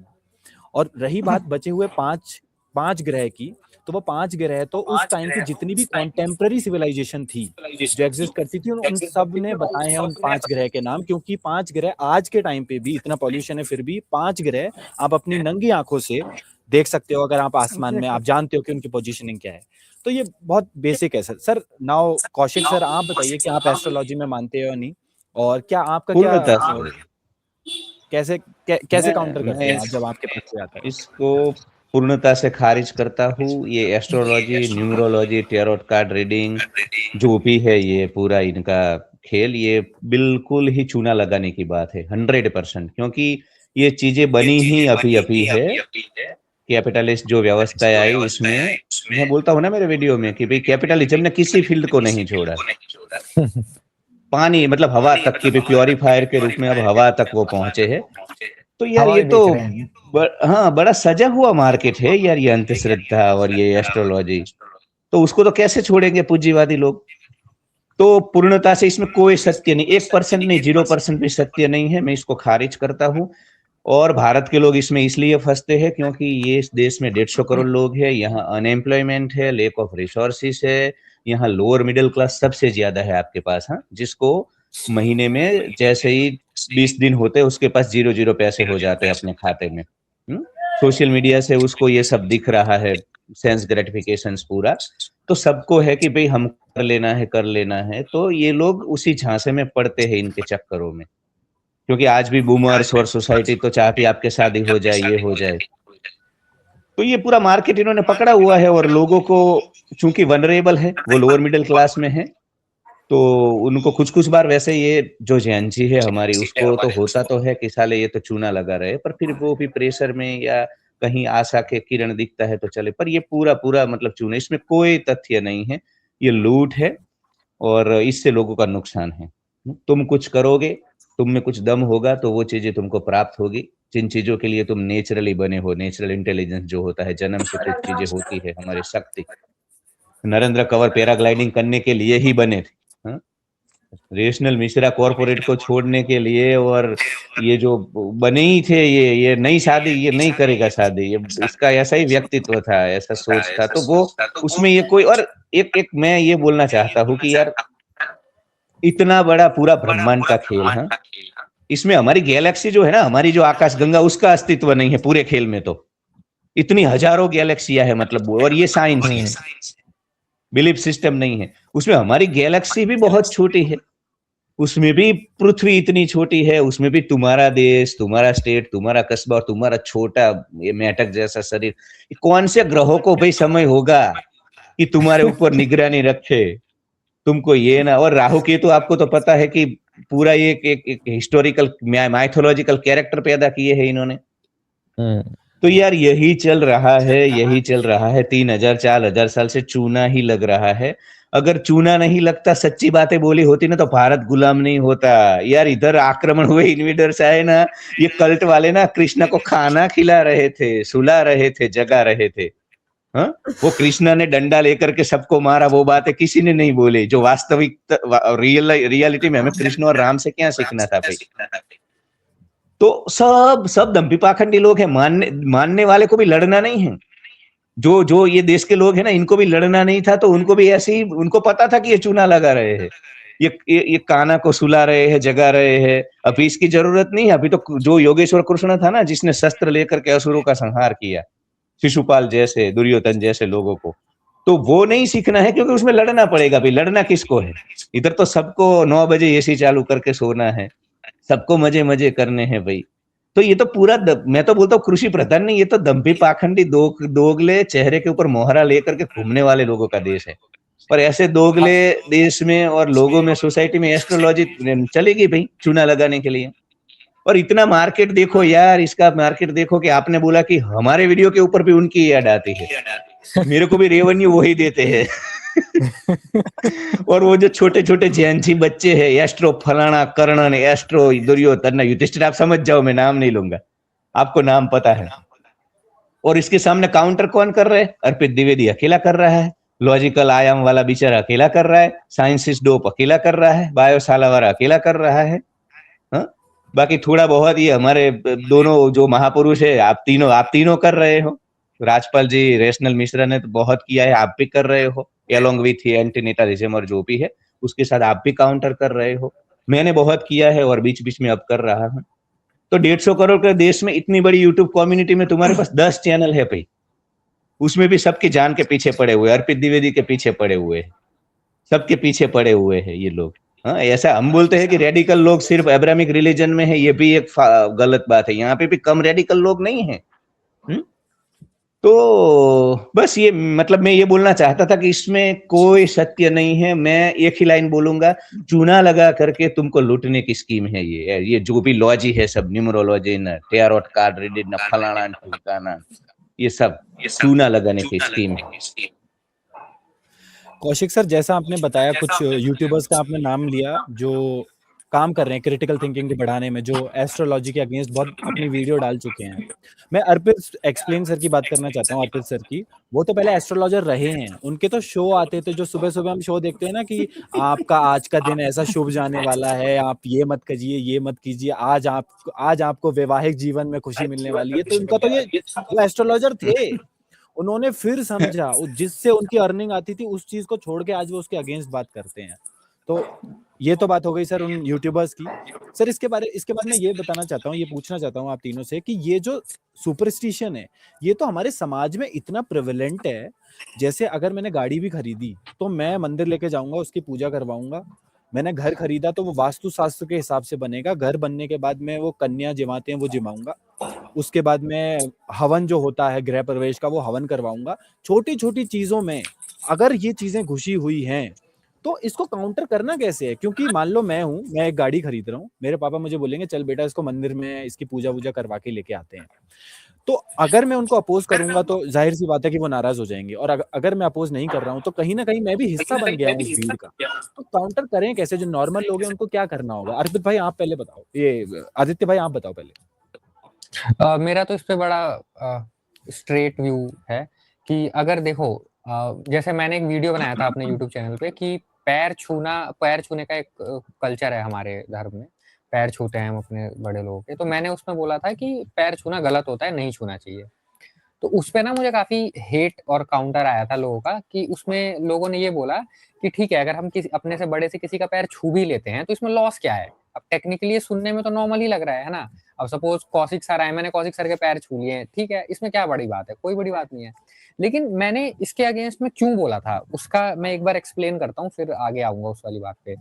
कि जब आप पैर छू लेते हो ना, इसमें कोई नुकसान नहीं हो रहा। मेरा पैर छू लेने से ना मेरा कोई नुकसान होगा ना सामने वाले का कुछ होगा, तो नॉर्मल ही होगा, है ना। बस हमने कल्चर को फॉलो कर लिया। बट प्रॉब्लम पता है क्या होती है? जब हम ऐसी चीजें करते हैं तो इसको बढ़ावा मिलता है, और ये चीज और स्ट्रेंथन होती है, राइट। ये बिल्कुल ऐसा ही है कि एक अमीर आदमी बोले कि भाई ठीक है दहेज देना गलत बात है, बट मैं तो अमीर हूँ, मेरे लिए दहेज देना कोई बड़ी बात नहीं है, मैं तो दे दूंगा दहेज। तो दहेज क्या उसके लिए गलत नहीं हुआ? उसके लिए भी गलत हुआ, क्योंकि जब वो दहेज देगा तो वो एक एग्जाम्पल सेट कर देगा सोसाइटी में, एक पैरामीटर बना देगा कि फिर वो बाकी के कीड़े मकोड़े उसे देख के वो करने की कोशिश करेंगे, जिसमें बहुत सारे लोगों के साथ गलत हो जाएगा, बहुत सारी लड़कियों के साथ वो जो भी होता है डोमेस्टिक वायलेंस, ये सब होगा। तो ऐसे ही जब आपने बोला ना कि गाड़ी लेके आए, और गाड़ी को अब मैं मान लो मैं लेके आया गाड़ी, अब मेरे को बोल रहे हैं घर वाले कि भाई चल इसकी पूजा कराने ले चल मंदिर, और मैं बोलूंगा नहीं मैं नहीं ले जा सकता क्योंकि मैं इस चीज में बिलीव नहीं करता। अब लोग क्या बोलेंगे कि अरे तो करा लेना पूजा, क्या हो गया, चल बिलीव मत कर बट पूजा करा के लिया। लेकिन नहीं, तुम्हें बोलना है कि भाई मैं नहीं करवाऊंगा। अब ऐसा क्यों बोलना है? क्योंकि अगर तुमने जाके ये करवा लिया ना पूजा, तो इनिशिएट कहाँ हुई वो चीज जो हम इनिशिएट करना चाह रहे हैं? इसको इनिशिएट करना पड़ेगा ना, कहीं से तो शुरू करना पड़ेगा ना, तभी ये आगे जाएगा। नहीं तो सब लोग ये करते करते ये चक्र तो कभी टूटेगा ही नहीं, चलता ही रहेगा। इसीलिए आपको बहुत मतलब रिजिडली बोलना पड़ेगा कि भाई नहीं करना, नहीं करूंगा मैं, नहीं मानूंगा मैं इस चीज को, नहीं पहनूंगा मैं जनेऊ, नहीं ये करूंगा, जो भी है XYZ, जो भी ये सब कल्चर है, आपको बोलना पड़ेगा। अब चाहे हेट आए चाहे जो आए, आपको स्ट्रांगली, जब जो लोग इसे मानते हैं, मेरे को प्रॉब्लम उन लोगों के साथ है जो इन चीजों को नहीं मानते हैं। वो क्योंकि मेरे ऐसे कुछ दोस्त हैं, वो भी इन चीजों को मानते नहीं है, ये सारी चीजों को, लेकिन वो गाड़ी लाएंगे ना, करा ले पूजा यार, घर वाले बोल रहे हैं, खुश हो जाएंगे, क्या हो गया, है ना, कर ले ये इट चीज इज पूजा पार्ट होती, ऑफ बैठ जा। कल्चर हाँ, ओनली। हाँ। तो फिर ये चीज ना टूटेगी नहीं, हम आगे नहीं बढ़ पाएंगे, हम इसी चक्कर में घूमते रहेंगे, जो ये ट्रैप है। हमें इस ट्रैप से आगे निकलना है, तो उसके लिए बोलना पड़ेगा भाई, किसी को तो स्टार्ट तो करना पड़ेगा। तो आदित्य भाई आपका बहुत क्लियर स्टैंस है कि मना कर दो स्ट्रेट अवे, हाँ, क्योंकि अगर आप बिल्कुल। इस चीज में जा रहे हो, इनिशिएट कर रहे हो, तो इसका मतलब यही है कि आप कहीं ना कहीं इसका पार्ट बन चुके हो। राजपाल सर, आप बताइए कि आप ऐसे टाइम पे क्या करते हो, या ऐसा कोई लड़का है, मान लो 20-25 साल का लड़का है जिसने अभी नई अपनी उसकी फर्स्ट सैलरी आई है अकाउंट में, अब वो बोल रहा है पापा मुझे तो बाइक लेनी है। अब उसके पापा बोल रहे हैं ठीक है बेटा बाइक ले ली तूने, 2 लाख की बाइक है तेरी, एक बार इसमें जाके जो है 500 रुपए का प्रसाद चढ़ा दे और पूजा करवा ले। तो आप क्या करोगे फिर, क्या आंसर दोगे उस बच्चे को? हाँ, नरेंद्र जी, मैं इसको ऐसे एक्सप्लेन करना चाहूंगा कि ये देखो, आप जितने भी एक्सीडेंट होते हैं, डेली एक्सीडेंट हो रहे हैं बहुत सारे, तो जितने एक्सीडेंट हो रहे हैं सारी गाड़ियों में वो पूजा का सामान लगा हुआ है, उसमें वो भगवान की मूर्ति लगी हुई है आगे डैशबोर्ड पे, और वो फिर एक्सीडेंट होता है और वो मूर्ति कहाँ जाके गिरती है किसी को कुछ नहीं पता है। तो उन्होंने सबने पूजा कराई थी, तो उन्होंने अगर पूजा कराई थी तो उसका एक्सीडेंट कैसे हुआ? मुझे इस क्वेश्चन का आंसर चाहिए। तो फिर इसमें वो बता नहीं पाते हैं, इसमें वो उलझ जाते हैं, फिर स्टोरियां सुनाएंगे कि ये तो पास्ट जन्मों का है, ये तो वो है। तो अगर पास्ट जन्मों का है तो फिर पूजा कराने का फायदा क्या हुआ? तो अगर तुम उसको चेंज नहीं कर सकते तो फिर पूजा कराने का कोई फायदा नहीं हुआ। तो इनको है ना, हमें लॉजिकली और इनको आईना दिखा के ऐसे काउंटर करना पड़ेगा, तब ये लोग मानेंगे। हालांकि क्या है कि 3 साल पहले, आयरनी देखो कि 3 साल पहले जब मैंने गाड़ी ली तो मैं भी मतलब थोड़ा रैशनैलिटी की जर्नी मेरी शुरू हो चुकी थी। मैं नहीं मानता था ये सब चीजें, लेकिन फिर भी आसपास के दोस्तों की वजह से और प्रेशर की वजह से, पीयर प्रेशर, तो बोल रहे हैं कि चलो यार चलो। जैसे आदित्य जी ने बताया कि जैसे लोग एक माहौल बना देते हैं कि नहीं ये तो यहाँ पे होता है। हमारे यहाँ पे है ना, देहरादून में एक इसी काम के लिए एक स्पेशल मंदिर ऑथोराइज किया हुआ है, मतलब इसी काम के स्पेशलिटी उसको सौंपी गई है कि कोई भी नया बिजनेस है। वाहन खरीदेगा तो इस मंदिर पे लेके जाना ही पड़ेगा। अगर उस पे नहीं लेके जाएगा तो आसपास के लोग बुरा मान जाएंगे, तुम्हारे फ्रेंड्स सर्कल में बुरा मान जाएंगे। तो उस प्रेशर के चलते मुझे भी जाना पड़ा। लेकिन आज के समय में मैं ये चीज समझ गया हूँ कि अगर आपको इन चीजों को काउंटर करना है, अगर आपको इसमें काम करना है, तो आपको जो अच्छा बनने का जो टैग होता है ना, वो आपको हटाना पड़ेगा। आप सबके साथ अच्छे नहीं बन सकते हो। जो चीज में आप बिलीव नहीं करते हो, अगर मैं कल को अगर कोई गाड़ी खरीदता हूँ तो मुझे स्ट्रोंगली मुझे ये बोलना पड़ेगा कि नहीं भाई, ये सब चीजों में मैं यकीन नहीं करता हूँ। तुम्हें बुरा मानना है तुम बुरा मान जाओ, लेकिन क्योंकि मेरी थिंकिंग है, मैं इसमें बिलीव करता हूँ, तो मैं ये चीज नहीं करूंगा। तो वो जो अच्छा बनने वाली चीज है उसको हटाओ यार, जो तुम अंदर से सच में बिलीव करते हो उसको लेके आओ, थोड़ी हिम्मत दिखाओ। कौशिक सर, मैं स्ट्रेट अवे आपसे पूछूंगा, आप क्या करेंगे, आप कैसे काउंटर करेंगे? आपने तो शायद अपना, आप खुद के घर में रहते हो, तो आपने क्या उसका जो वास्तुशास्त्र के हिसाब से बनाया था वो, या उसमें कुछ करवाया था, ऐसा आपका क्या स्टांस है? नहीं, मतलब हमको वो रिजेक्ट ही कर देना होगा। यहाँ पे अब जब नीचे हमारे एक टॉयलेट था, तो हमारे ही गांव के एक ये जो ज्योतिष होते हैं वो उन्होंने प्रेशर किया था मेरे घर में कि भाई इसको गिरा दो, इसके कारण ये इनका पूरा लॉजिक होता है ऐसा कि ये दिशा न फलाना दिशा न, यहाँ से ये एनर्जी आती है ना, नुकसान होता है ना। तो मैंने विरोध किया, वो आज भी टॉयलेट है वहां पे। और बाकी ये है कि एज ए यूट्यूबर जो मुझे ये बात अच्छी लगी आदित्य की और राजपाल जी की, भाई तुम दीवार के ऊपर नहीं बैठ सकते, कभी इधर उधर जाओ, कभी तो आपको स्टैंड लेना होगा, आपका एक पॉइंट ऑफ व्यू होना चाहिए कि भाई नहीं ये गलत है तो गलत है। हाँ, आप ये भगवान नहीं है ऐसा क्लियर ही बोलना पड़ेगा। कुछ तत्व है, कुछ ऊर्जा है, ऐसा बोलोगे तो फिर वो स्पेस मिल जाता है लोगों को अपने जो खेल करना है वो उसके लिए।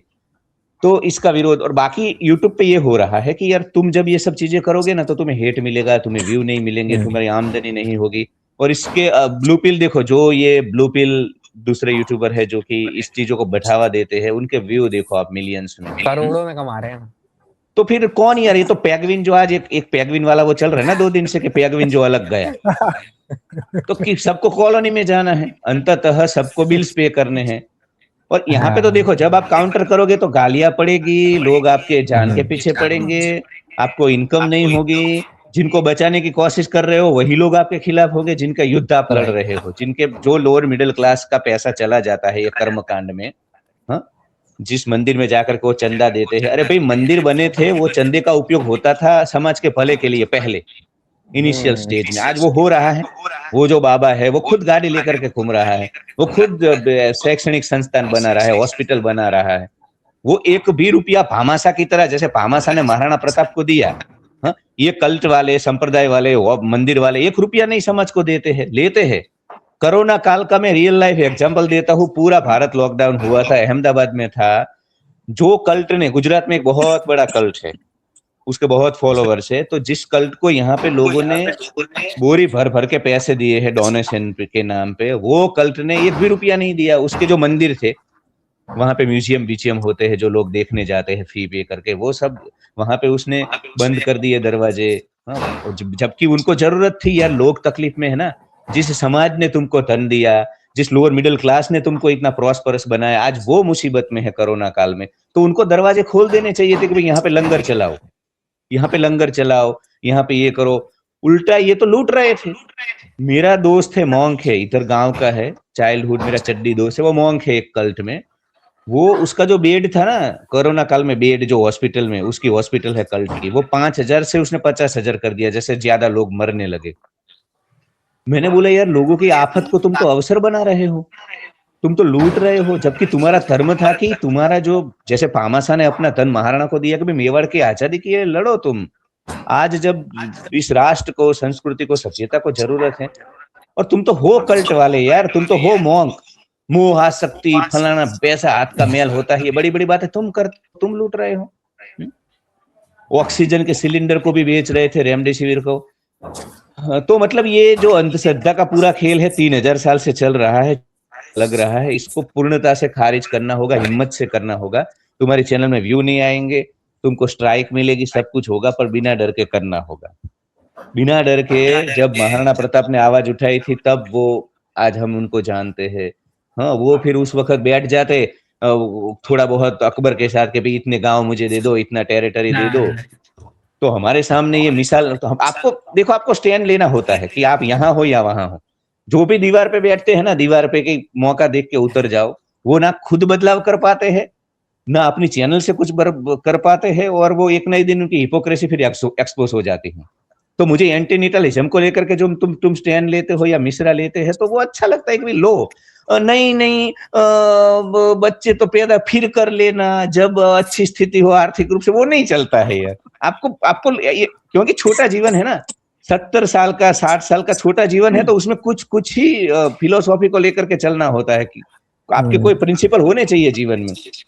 राइट। खिचड़ी बना करके खिचड़ी का तत्व ज्ञान लेकर के तुम नहीं चल सकते हो, तो स्टैंड लेना होगा, जो भी हो। हमारे जहां हम है वहां से शुरुआत, बाकी जेएनजी अल्फा जेएनजी खारिज करने वाली है।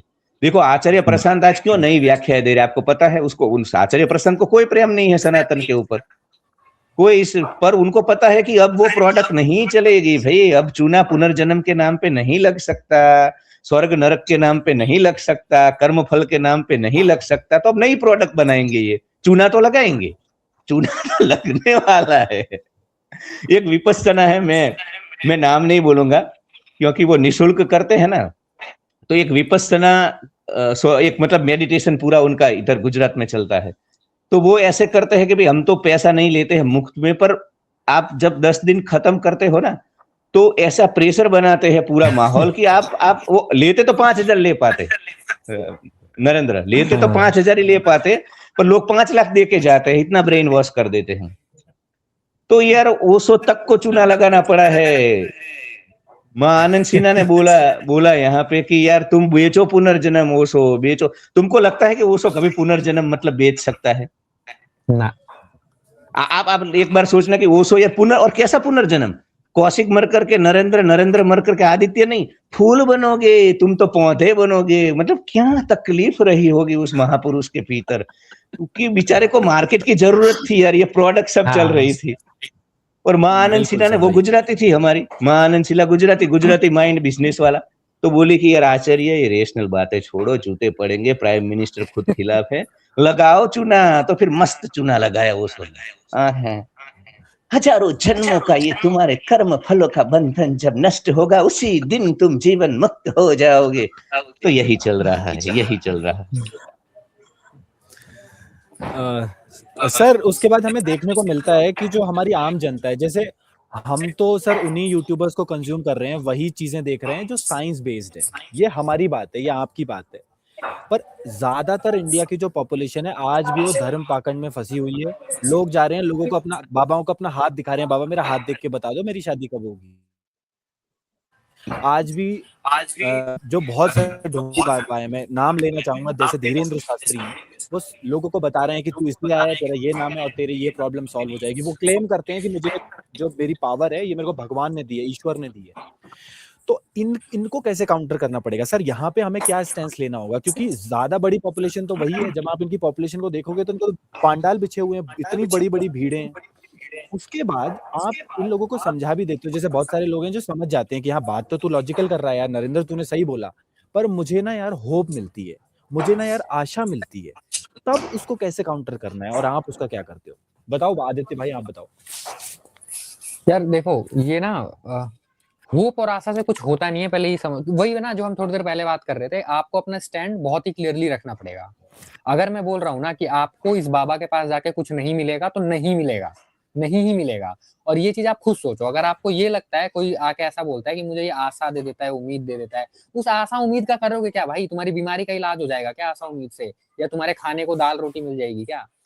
उस वहां पे अब मैं देखता हूँ इन बाबाओं के आश्रम में लाइन लगती है, लोग 2-2 दिन वेट करते हैं ताकि उनका नंबर लग जाए पंडाल के अंदर बैठने का। रात रात भर सड़क पे सो जाते हैं क्योंकि अगले दिन पंडाल में हमारा नंबर लगेगा। किस लिए? उस मूर्ख बाबा के कथा सुनने को मिल जाएगा, जिस बाबा के कथा का कोई मतलब नहीं है, कोई सिर पैर नहीं है, फालतू की बकवास करते रहते हैं बैठ के। वो ऐसी ऐसी बातें करते हैं। सूरज, किसी ने पूछा सूरज सबसे पहले कहाँ निकलता है, तो वो बोल रहा था, एक बाबा, उसका नाम नहीं पता मुझे, वो कह रहा था कि ये मध्य प्रदेश में कहीं से तो निकलता है।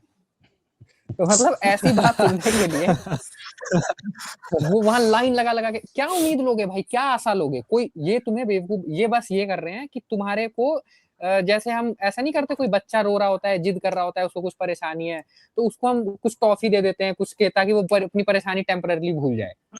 तो ये बाबा तुम्हारे साथ यही करते हैं, तुम्हें उलझा देते हैं, तुम्हें ना कहानियां सुना देंगे दुनिया भर की, और तुम्हें मजा आने लगेगा वो सब सुन के। बट इससे तुम्हारी एक्चुअल प्रॉब्लम सॉल्व नहीं होगी। तुम्हारे वहां पे जाके जो तुम अपना 1 दिन 2 दिन वेस्ट कर रहे हो, आने जाने का किराया वेस्ट कर रहे हो, अपना पैसा बचाओ, अपना टाइम बचाओ, अपने घर पे बैठो और सोचो तुम्हारी जो समस्या है उसका एक्चुअल निवारण कैसे हो सकता है, सच में उसको सॉल्व कैसे किया जा सकता है, उस पे काम करो। आशा वाशा लेके बैठ के क्या करना है? आशा वाशा, यही तो सारा ट्रैप है। उम्मीद का, इमेजिनेशन का, आशा का, यही तो ट्रैप है, इसी को तो तोड़ना है। और जब ये ट्रैप है तो ये तुम ले ही क्यों रहे हो, इसी को तो छोड़ने की बात कर रहे हैं हम। तो अगर कोई तुम्हें आशा दे रहा है ना, और तुम खुद ये बात को मान रहे हो कि हमें एक आशा मिलती है, समझ जाओ ये ट्रैप है। ये आशा दे रहा है मतलब ये कुछ खेला कर रहा है, लोचा कर रहा है। आशा नहीं चाहिए भाई, सॉल्यूशन चाहिए। मैं जब 12th पास आउट किया था मैं बहुत भटका था इधर उधर, क्योंकि कुछ दिक्कतें थी मेरे साथ। तो ये लोग मेरे को, जब मैं लोगों से बात करता था अपने सोसाइटी के, परिवार के लोगों से कि मेरे को क्या करना चाहिए, तो ये मुझे यही कहते, अरे क्यों टेंशन ले रहा है, हो जाएगा, उम्मीद रख। तो मैं उस टाइम बैठ के सोचता था कि साला क्या उम्मीद रखूं यार, मुझे कुछ बताओ क्या करना है, मैं एक्शन क्या लूं अगला। उम्मीद रख के मैं क्या करूंगा, मेरे को नहीं रखना उम्मीद, मेरे को कुछ एक्शन प्लान दो, मेरे को कुछ करना है, हाथ पैर हिलाने हैं। तो उस टाइम से मेरे को चीज समझ आने लग गई कि ये पूरा का पूरा समाज ही ना, ये फर्जी समाज है, ये सब, इनको कुछ नहीं पता है, कुछ भी नहीं पता है, ये बस जी रहे हैं भेड़ बकरियों की तरह, और यही आशा निराशा इसी में फंसे हुए हैं। एक्चुअल में कोई प्रॉब्लम आती है तो इन्हें ना सोल्यूशन पता होता है, ये क्योंकि ये आशा दे देते हैं, सोल्यूशन तो पता नहीं है किसी को। और जो सोल्यूशन दे रहा होता है ना, वो यहाँ पे मतलब उसकी बात नहीं सुनी जाती, उसको बोला जाता है ये तो खिलाफ है, इसको तो भगा दो, ये तो धर्म के खिलाफ बोल रहा है, देश के खिलाफ बोल रहा है।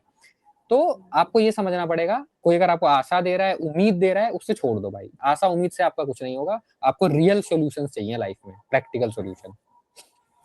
आदित्य भाई, मेरे को ना इस बात से एक चीज याद आ गई, वो ये है कि दो तरह के इंसान होते हैं। एक इंसान जो कहता है कि यार अब ना कुछ भी नहीं हो सकता, सब बर्बाद हो चुका है, कुछ करने की जरूरत नहीं, जो हो गया, अब कुछ नहीं होगा, कोई बदलाव नहीं आएगा। दूसरा इंसान जो बोलता है अरे सब अपने आप ठीक हो जाएगा, टेंशन मत लो, सब बढ़िया हो जाएगा। दरअसल साइकोलॉजी के हिसाब से ये दोनों इंसान सेम है। हमको देखने में लगता है कि जो दूसरा इंसान है वो तो यार वो तो कितना पॉजिटिव है यार, पर दरअसल ये दोनों ही नेगेटिव हैं, दोनों ही नेगेटिव हैं। ये इन दोनों की जो होप है वो मर चुकी है, पर स्टेटमेंट में हमें लगता है अरे कितना पॉजिटिव आदमी है। तो राजपाल सर, ये सेम सवाल मैं आपसे करना चाहूंगा। कोई कह रहा है कि ये मुझे पर्सनली मुझे अच्छा फील होता है, मुझे सुकून शांति फील होती है, ये सब करने से मुझे आशा मिलती है, आप क्या कहोगे उसको? हाँ, देखो नरेंद्र जी, ये जो है, किसी इंसान को कोई बीमारी है ना, मान लो उसको कोई कैंसर है, कोई दूसरी घातक बीमारी है। अब अगर तुम उसको आशा की डोज दिए जा रहे हो कि बस आशा रखो और तुम ठीक हो जाओगे, तो ये तो कहीं ना कहीं उसको अंधेरे में लेके जाने के बराबर हो गया। तुम उसके साथ भी अन्याय कर रहे हो। अब अगर किसी इंसान की नौकरी नहीं लग रही है तो सीधी सी बात है कि उसके पास स्किल नहीं है, या वो कहीं पे अच्छी जगह पे अप्रोच नहीं कर रहा है। लेकिन इन बाबाओं के पास जाएगा, वो बोलेंगे कि बच्चा घबरा मत। वो ये नहीं बोलेंगे कि अपनी स्किल बढ़ाओ, अपनी एजुकेशन पे काम करो। वो बोलेंगे इसकी जरूरत नहीं है, सब सही हो जाएगा, बोलो राधा राधा। तो बस सबका उनको पास सॉल्यूशन जो है वो वही होता है, एक ही सॉल्यूशन देते हैं वो। और एक कपल आया उस बाबा के पास और वो पूछ रहा है कि बाबा हमारी शादी को 5 साल हो गए और हमारा बच्चा नहीं हो रहा है। तो अब बाबा को वैसे तो बायोलॉजिकली समझना चाहिए बायोलॉजी, लेकिन बाबा बोल रहे हैं कि बच्चा नहीं हो रहा है तो कोई नहीं, आप विश्वास रखो और राधा राधा बोलते रहो, हो जाएगा बच्चा। अब बाबा जी राधा बराधा बोलने नहीं होता है, बच्चा करने के लिए कुछ एक्टिविटी करनी होती है। लेकिन इनका मतलब सूडो साइंस है और वो इसी में घुसे हुए हैं। सबका सॉल्यूशन ऐसे ही आशा निराशा इनके ऊपर डाल दे रहे हैं चीजों को, और लोग भी इतने ज्यादा पागल हैं वो इसको फॉलो कर दे रहे हैं। अच्छा, एक मैं सिंपल सी बात यहाँ पे ऐड करना चाहूंगा। अभी 2 दिन पहले वो प्लेन क्रैश हुआ, वहां पे वो महाराष्ट्र के डिप्टी सीएम की डेथ हो गई। ये बाबाओं के पास इतनी ज्यादा दिव्य शक्ति है, फ्यूचर बता सकते हैं, अंतर्ज्ञानी है, तो वो पहले बता देते कि भाई ये क्रैश होने वाला था तो किसी की जान तो बच जाती। अब जैसे वहां पे पुलवामा में हमला हुआ, इतना बड़ा आतंकवादी हमला, उसके बारे में कुछ नहीं बता रहे हैं। मतलब इनको कुछ नहीं पता है, नेशनल सिक्योरिटी का कुछ नहीं बता सकते ये। बस इनको कोई रैंडम इंसान आया है जो खुद ही पर्ची पे अपना नाम पता वगैरह सब पहले जमा कर चुका है, बस उनका वो नाम पता वगैरह बता देने को ही ये दिव्य चमत्कार समझते हैं। तो ये कहीं ना कहीं बहुत ही बेकार चीज है और ये समझ में आ जाती है। जो थोड़ा सा भी रैशनल बुद्धि का इंसान होगा वो पकड़ लेगा कि ये जो बाबा है ये मूर्ख बना रहा है। मतलब देखो, ये लोग सुनेंगे ना तो हम जैसे ही बाबा का नाम लेते हैं तो लोग बोलते हैं कि आप हमें टारगेट कर रहे हो, आप सिर्फ हमारे बारे में क्यों बोलते हो? अरे भाई, बाबा का मतलब ये नहीं है कि वो सिर्फ भगवा वस्त्र पहन के बैठा है। बाबा को किसी भी धर्म में हो सकता है बाबा। हम सारे धर्मों की बात कर रहे हैं। हम जितने पंथ समुदाय या जो अपने आप को बहुत मॉडर्न बोलता है और वो भी तुम्हें इस भ्रम जाल में फंसा दे रहा है, वो भी एक तरीके का बाबा ही है। आप समझो इस चीज को। तो ये पूरा जो है ना, ये वीसीएस साइकिल चल रहा है लोगों का, आशा निराशा के नाम पे। और उनको ऐसा लगता है कि लालच होता है कि अगर वहां पे जाएंगे, बाबा ने सर पे हाथ रख दिया तो चमत्कार हो जाएगा। बाबा के हाथ में कोई मिरेकल है, कोई चमत्कारिक शक्ति है। तो वो उस लालच में फंस के, उस पाखंड में फंस के और वहां पे जा रहे हैं, और फिर लोग भेड़ चाल में चले जा रहे हैं। बस यही चल रहा है। राइट। राजपाल सर मैं एक चीज यहाँ बताना चाहता हूँ कि ये जो भी जितने भी बाबा हैं, आजकल बहुत बाबा आ गए हैं पर्ची वाले। तो ये जितने भी बाबा हैं, ये क्या क्या बता पाते हैं? नाम, आपका एड्रेस, आप किस किस प्रॉब्लम की वजह से मेरे पास आए हो। मैं बहुत सारे ऐसे मेंटलिस्ट को जानता हूँ जो क्लेम करते हैं कि तुम 10 बंदे रख दो मेरे सामने, मैं वो उसके बारे में ज्यादा चीजें बता दूंगा जितना बागेश्वर धाम या जितने भी ये पर्ची वाले बाबा हैं वो भी नहीं बता पाएंगे। उनसे 10 गुना ज्यादा चीजें बता दूंगा मैं। और पर वो ये क्लेम नहीं करते कि हम ये भगवान ने हमें पावर दी है। वो बोलते हैं एक स्किल है जिसको टाइम के साथ डेवलप किया जा सकता है। सवाल अब ये खड़ा होता है कि जो बागेश्वर धाम या जो ये बाबा बोल रहे हैं हमें ऊपर से चमत्कारी शक्तियां हैं हमारे पास जो भगवान ने दी है, तुम्हारी जो ये चमत्कारी शक्तियां हैं उसमें तुम उस इंसान से भी कम बता पा रहे हो जो इसको स्किल कहता है। मतलब तुम्हारे भगवान उससे भी कमजोर हैं जो तुम्हें इतनी सी पावर दे रहे हैं। तो इसको काउंटर करने ये नरेंद्र जी, मैं थोड़ा सा इसमें ऐड करना चाहूंगा एक चीज। ये जो आपने बोला मेंटलिज्म और माइंड रीडिंग वगैरह, मेरा इसमें कुछ दिन पहले ही मेरा इसमें मतलब इंटरेस्ट का ज्यादा डेवलप हुआ। हालांकि पहले से मैं क्यूरियस था, लेकिन कुछ दिन पहले ही मैंने ज्यादा सोचना शुरू किया। और जो फेमस माइंड रीडर है, जैसे सुहानी शाह है और एक रविंद्र कुमार सर है, तो उनका है ना एक कोर्स है माइंड रीडिंग का। वो मैंने सोचा कि मैं इसको डीप में जाके तब समझता हूँ। तो मैंने उसमें एनरोल किया खुद, और उसमें वो जो ट्रिक थी बेसिकली वो सीखनी थी मुझे कि ये कैसे सामने वाले की जानकारी निकालते हैं, वो सारी चीजें। तो आप देखोगे उसमें, अगर आपको पता चल जाएगा ना, तो it is very impressive tricks. वो ऐसी ऐसी ट्रिक्स यूज करते हैं उसको निकालने के लिए। लेकिन वहां पे कोई दिव्य चमत्कार, कोई दिव्य शक्ति, ये सब नहीं चल रहा होता है। वो नॉर्मल ट्रिक है, उसको कोई भी नॉर्मल इंसान परफॉर्म कर सकता है। तो अभी आने वाली वीडियो में मैं इन चीजों को भी डिबंक करूंगा। मैं बताऊंगा कि कैसे ये सारी चीजें करी जाती हैं स्टेज पे, कैसे परफॉर्म करी जाती हैं, कैसे दिखाई जाती हैं। तो इस बारे में मेरा काम अभी चल रहा है, इनको और मैं आगे सामने लेके आऊंगा। फिर तो सर आपने तो एक्साइट कर दिया मेरे को। अब कब आने वाली है वैसे आपकी वीडियो वो वाली?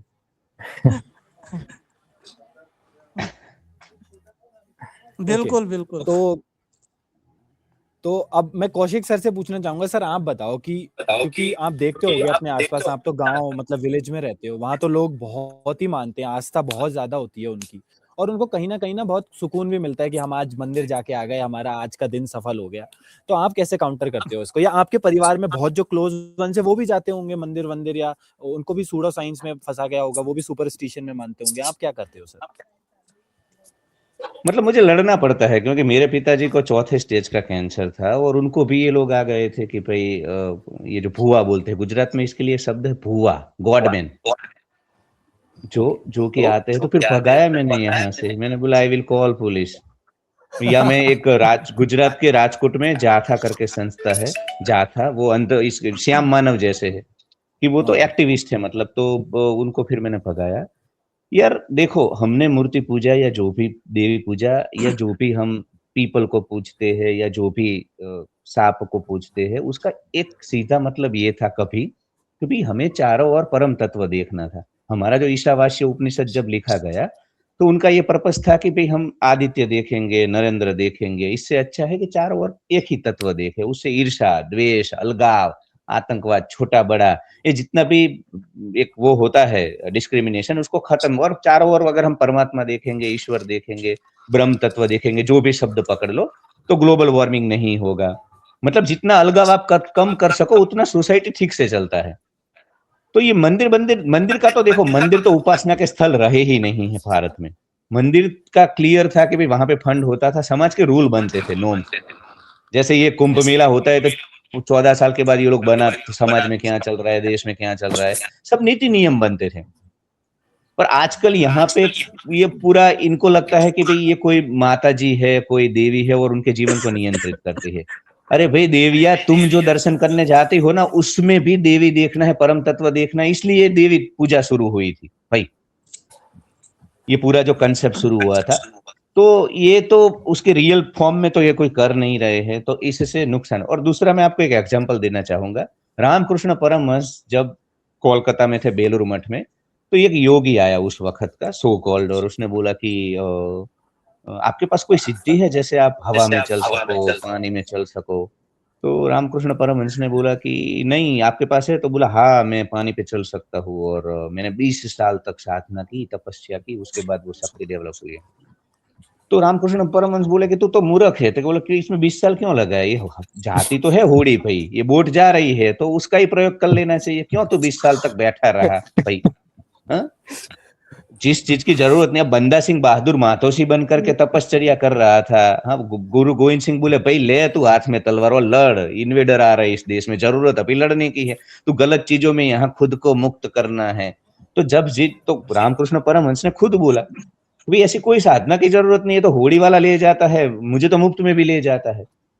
तो यार अगर बाबा धीरेन्द्र शास्त्री या कोई भी बाबा है, वो अगर बता भी देता है कि तू जयपुर में पैदा हुआ था, भाई स्कूल में था, उसमें मतलब क्या, अगर चलो वो बता भी देता है तो मतलब उससे फायदा क्या होगा? मेरा तो यहाँ पे पहला सवाल है भाई, पहला सवाल तो मेरा यहाँ पे ही है कि अगर चलो वो बता भी देता है कि आदित्य मिश्रा 10 साल पहले कहाँ था, आदित्य मिश्रा आजकल किसके साथ रिलेशनशिप में है, फॉर एग्जाम्पल मैं बोल रहा हूँ, मतलब हाँ, तो इससे पर क्या फायदा, क्या होगा अगर वो लिटरली जान भी जाए तो? क्या मतलब ये क्या है, इससे क्या हो जाए, क्या उखाड़ क्या लेंगे हम समाज के रूप में?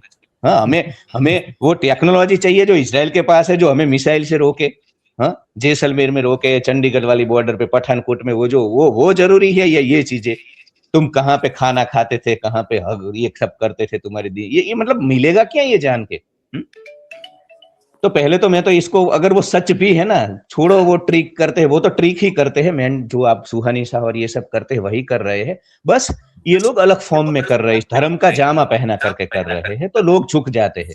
हाँ? कोई भी चीज आप सीधे बोलोगे लोगों को, हाँ, तो लोग नहीं मानेंगे, फिर आप उसको धर्म, आचार्य प्रसन्न भी यही तो आर्ग्यूमेंट देते हैं कि यार मैं वेदांत का वेश नहीं लूंगा ना, ये उपनिषद वाला वेश नहीं लूंगा ना, तो लोग मुझे स्वीकार नहीं करेंगे। शंकराचार्य को क्योंकि साधु संतों के साथ आर्ग्यूमेंट करनी थी, तो उनको भी संन्यास लेना पड़ा, तब उनका एक्सेप्टेंस हुआ, स्वीकार हुआ। तो ये इस प्रकार की दलील है। मैं आपको बोलूं कि भाई इससे कुछ फायदा नहीं है, इससे समाज का नुकसान है, देश का नुकसान है। और आज हम दुनिया के सामने, हमारी स्थिति कुछ ठीक नहीं है यार, अमेरिका के सामने, हाँ, चाइना के सामने, ये तो हमारा वो गाँव में बोलते हैं ना कि ऐसे भाई मुट्ठी रखो, तुम्हारी खुल जाएगी ना तो तुम्हारा तो बाहर आ जाएगा सब। तो ये जो हम सब विश्व ये सब कर रहे हैं, पर वास्तव में हम इतने स्ट्रांग है नहीं थे। ये तो हमारा एक ही प्लस पॉइंट है, हमारे पास इधर 150 करोड़ लोग है ना भाई, ये मार्केट है तो सबके इंटरेस्ट है इधर, वरना तुम्हें कब का नष्ट कर देते ये। राइट। तुम्हारी ये जो बातें है ना, बड़ी बड़ी फलाना ढिंकाना, हर जगह परमात्मा देखना ना, कोई तुम में परमात्मा नहीं देखता, सब उड़ा देते तुमको भाई, पर तुम मार्केट हो, तुम उनके लिए बिजनेस हो, इसलिए बचे हो। तो इसको मैं पूर्णता से खारिज करता हूँ, नुकसान है और इससे कोई फायदा है। प्लासिबो इफेक्ट है यार, ये प्लासिबो इफेक्ट से, गोली से क्या फायदा होता है? जो एक्चुअल गोली है उससे ही तो फीवर, हमारा वायरल फीवर ठीक होता है। तो सब कुछ जानने के बाद 2026 में यार अगर इस देश में ये चल रहा है तो दुर्भाग्य है। ये कभी विश्व गुरु नजदीक में तो नहीं बनेगा भारत इस टेम्परामेंट के साथ। तो इससे पहले कि मैं आप लोगों से एंडिंग नोट मांगूं, मैं एक स्टोरी बताना चाहता हूं सर। मुझे पता नहीं, ये स्टोरी शायद मेरे दोस्त ने बताई थी, ये ओशो की कहानी है। एक बार ओशो के पास एक बहुत बड़ा एस्ट्रोलॉजर आता है जो क्लेम करता है कि मैं ना भविष्य बता दूंगा तुम्हारा। तो ओशो बोलते हैं मेरा भी बताओ। तो बोलता है नहीं तुम मेरी फीस अफोर्ड नहीं कर सकते। उस समय पे ओशो इतने बड़े नहीं हुए होते हैं। तो ओशो बोलता है अरे मेरे पास बहुत पैसा है, आप बताइए। तो 2-3 बार जब वो इंसिस्ट करते हैं तो बोलता है ठीक है मैं तेरा भविष्य बताता हूँ, तू ना बहुत बड़ा फिलोसोफर बनने वाला है, तेरी दुनिया तुझे मानेगी, तुझे जानेगी। बहुत कुछ बताते हैं। तो ओशो बोलते हैं अच्छा, ये तो आपने मतलब धन्यवाद, आपने मतलब इतना बताया, मुझे बहुत अच्छा लगा ये सुन के। तो वो जो एस्ट्रोलॉजर है फिर वो बोलता है ठीक है मेरी फीस। तो ओशो बोलते हैं कि तुझे पूरी दुनिया का भविष्य पता है, तुझे ये भविष्य नहीं पता था कि मैं नहीं देने वाला हूँ। तो आप देख रहे हो कि कैसे लॉजिक के साथ ओशो ने उसको काउंटर कर लिया, उसको बता दिया कि जो भी तुमने बताया सर, इसको बार्नम स्टेटमेंट बोलते हैं, ये सब पे अप्लाई होते हैं कि तुम ओवर थिंक करते हो, तुम एक अच्छे इंसान हो पर कभी कभी तुमसे गलती हो जाती है, तुम चाहते हो लोगों की मदद करना पर तुम जेनेरिक कर नहीं होता पाते, है। ये बार्नम स्टेटमेंट, ये सब पे अप्लाई होते हैं। सब पे तो अप्लाई हो ये जाएगा, राइट। उन्हीं स्टेटमेंट्स को यूज किया, एस्ट्रोलॉजर भी वही करते हैं। तो 1.5 घंटे होने वाले हैं। मैं उससे पहले पूछना चाहूंगा आदित्य भाई से सबसे पहले कि आदित्य भाई आप एंडिंग नोट में बताओ कि क्या क्या समस्याएं आती हैं, क्या क्या एक इंसान इंडिविजुअल लेवल पे खो देता है, और फिर आप एक ये भी बताना कि एक पूरा देश, जैसे इंडिया में मैं मान सकता हूँ कि सुपरस्टिशन बहुत ज्यादा फैला हुआ है, तो एक देश के लेवल पे देश का क्या नुकसान होता है, तो वो नुकसान आप बता दो बस मुझे कि अगर सुपरस्टिशन में मान रहा है कोई तो। देखो नुकसान तो हमें दिख ही रहा है कि जैसे हम अपनी नदियों को माँ कहते हैं, पूजा करते हैं, है ना, पहाड़ों की पूजा करते हैं, नदियों की हालत देख लो। गंगा का भी किसी ब्रिटिश बंदे ने अभी रिसेंटली टेस्ट किया है जो काफी वायरल भी चल रहा है। तो उसने बोला है कि मैं तो वो दुनिया के पता नहीं कितनी नदियों में नहाया हुआ है, उसने गंगा में नहाने से मना कर दिया, बोला कि मैं इसमें नहा ही नहीं सकता। उसका कुछ तो एक लेवल है जो इतना ज्यादा बढ़ा हुआ है कि वो नॉर्मल से 5000 गुना ज्यादा है। तो और हम नदियों की आरती करते हैं, साईं घाट पे और बनारस में और हर जगह रोज रोज आरती होती है। हमें इतना प्यार है अपनी नदियों से, इतना प्यार होने के बावजूद भी हमने अपनी नदियों की हालत कर रखी है। यमुना का तो, मैं दिल्ली में रहता हूँ, यमुना का तो अगर आप लोग कभी आए नहीं हो तो आके देखना, आप 5 मिनट नहीं खड़ा हो पाओगे यमुना के किनारे, वो चक्कर आने लग जाएगा। तो ये सब हुआ है अंधविश्वास के कारण, है ना, ये नकली प्यार के कारण जो हम दिखाने की कोशिश करते हैं ना, हमारा प्यार नदियों के लिए, देश के लिए। तो मैं अक्सर लोगों से पूछता हूँ, अच्छा ठीक है तुम देश प्रेमी हो, देश कौन सा देश, किस देश से प्यार, देश का क्या मतलब है? ये इस जमीन की बात कर रहे हो? अगर जमीन की बात कर रहे हो तो जमीन भी सब खराब होती जा रही है इंडिया की, जंगल कटते जा रहे हैं और सब पोल्यूशन बढ़ रहा है, तो वो तो हो नहीं तुम, फिर तो तुम झूठ बोल रहे हो। और अगर तुम देश मानते हो पीपल ऑफ इंडिया को, यानी लोगों को देश मान रहे हो, तो लोग आपस में एक दूसरे को नोच खसोट रहे हैं, लूट मार। रवीश कुमार बोलते हैं कि भारत एक ठग प्रधान देश है, उनका एक आता है इंस्टाग्राम, भारत एक ठग प्रधान देश।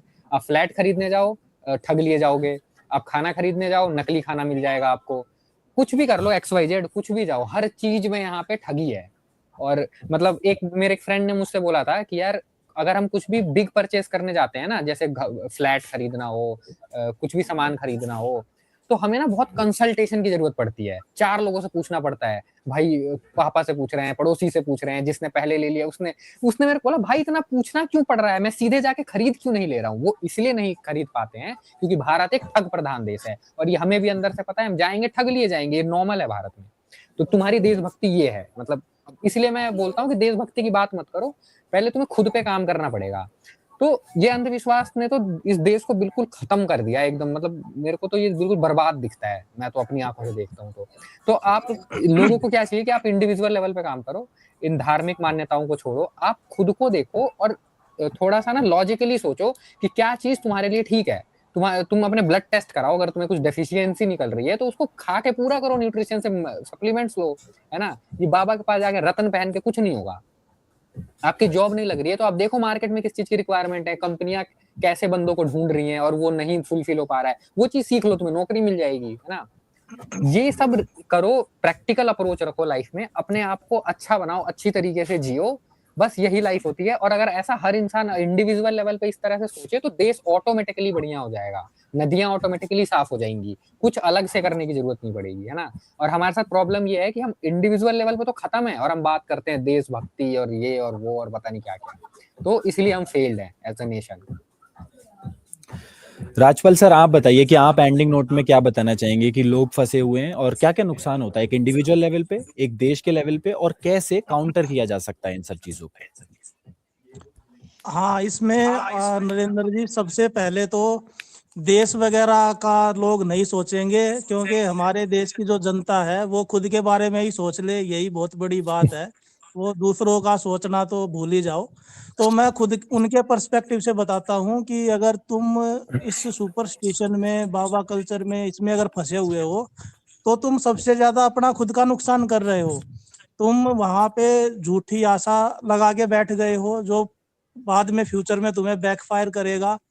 तुम इतने दिन लगा के वहां पे जाते हो भीड़ में, वो पूरे कारवां में तुम पहुंचते हो, उधर भीड़ का हिस्सा बन जाते हो वहां पे अपने 3-4 दिन लगाते हो, पैसा खराब करते हो, तो तुम्हें जो है वो इकोनॉमिक लॉस भी है, तुम्हें फाइनेंशियल लॉस हो रहा है, तुम्हें जो है वो झूठी होप मिल रही है, तुम्हारी समस्या का समाधान नहीं होगा।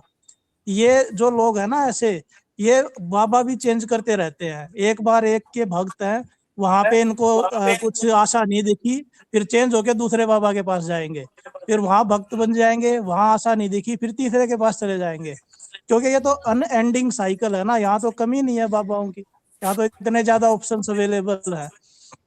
तो तुम जो है वो पैसे भी खराब करोगे, टाइम भी खराब करोगे, उतने टाइम में खुद का कुछ इम्प्रूवमेंट कर लो, कुछ अपने ऊपर काम कर लो, कुछ बिजनेस कर लो, जॉब देख लो, वो सारी चीजें अगर प्रैक्टिकली काम करोगे तब होगा। जैसा आदित्य जी ने बोला अभी कि जो प्रॉब्लम है तुम्हें, उस प्रॉब्लम को समझो, उसके रूट में जाओ कि समस्या क्यों है, और वो जो समस्या क्यों है उस रीजन पे अगर तुम काम करोगे तब वो समस्या हट जाएगी, तब तुम्हें ऐसे चमत्कारों की जरूरत नहीं पड़ेगी, सूडो साइंस की जरूरत नहीं पड़ेगी। अगर तुम्हारी देखो तुम कि जॉब नहीं लग रही है तो उस पे काम करो, तुम्हारी हेल्थ खराब है तो उस पे काम करो, उस पे तुम्हें एक्शन लेना पड़ेगा, एक्शन लोगे तब जाके उसका रिजल्ट आएगा, वैसे नहीं आएगा। तो ये इंडिविजुअल लेवल पे समझने की जरूरत है सबसे ज्यादा। फिर देश की बात करें और पूरे वर्ल्ड की बात करें तो इंडिया में ये जो हालत है आज के समय में बहुत ज्यादा गंभीर है, क्योंकि अगर ऐसा ही चलता रहा तो हम है ना देश को आगे बढ़ाने की बजाय पीछे जाता जा रहा है हमारा देश। जितनी टेक्नोलॉजी में और साइंस में डेवलपमेंट होना चाहिए था, जितना विकास होना चाहिए था, उसकी बजाय हम पीछे जा रहे हैं।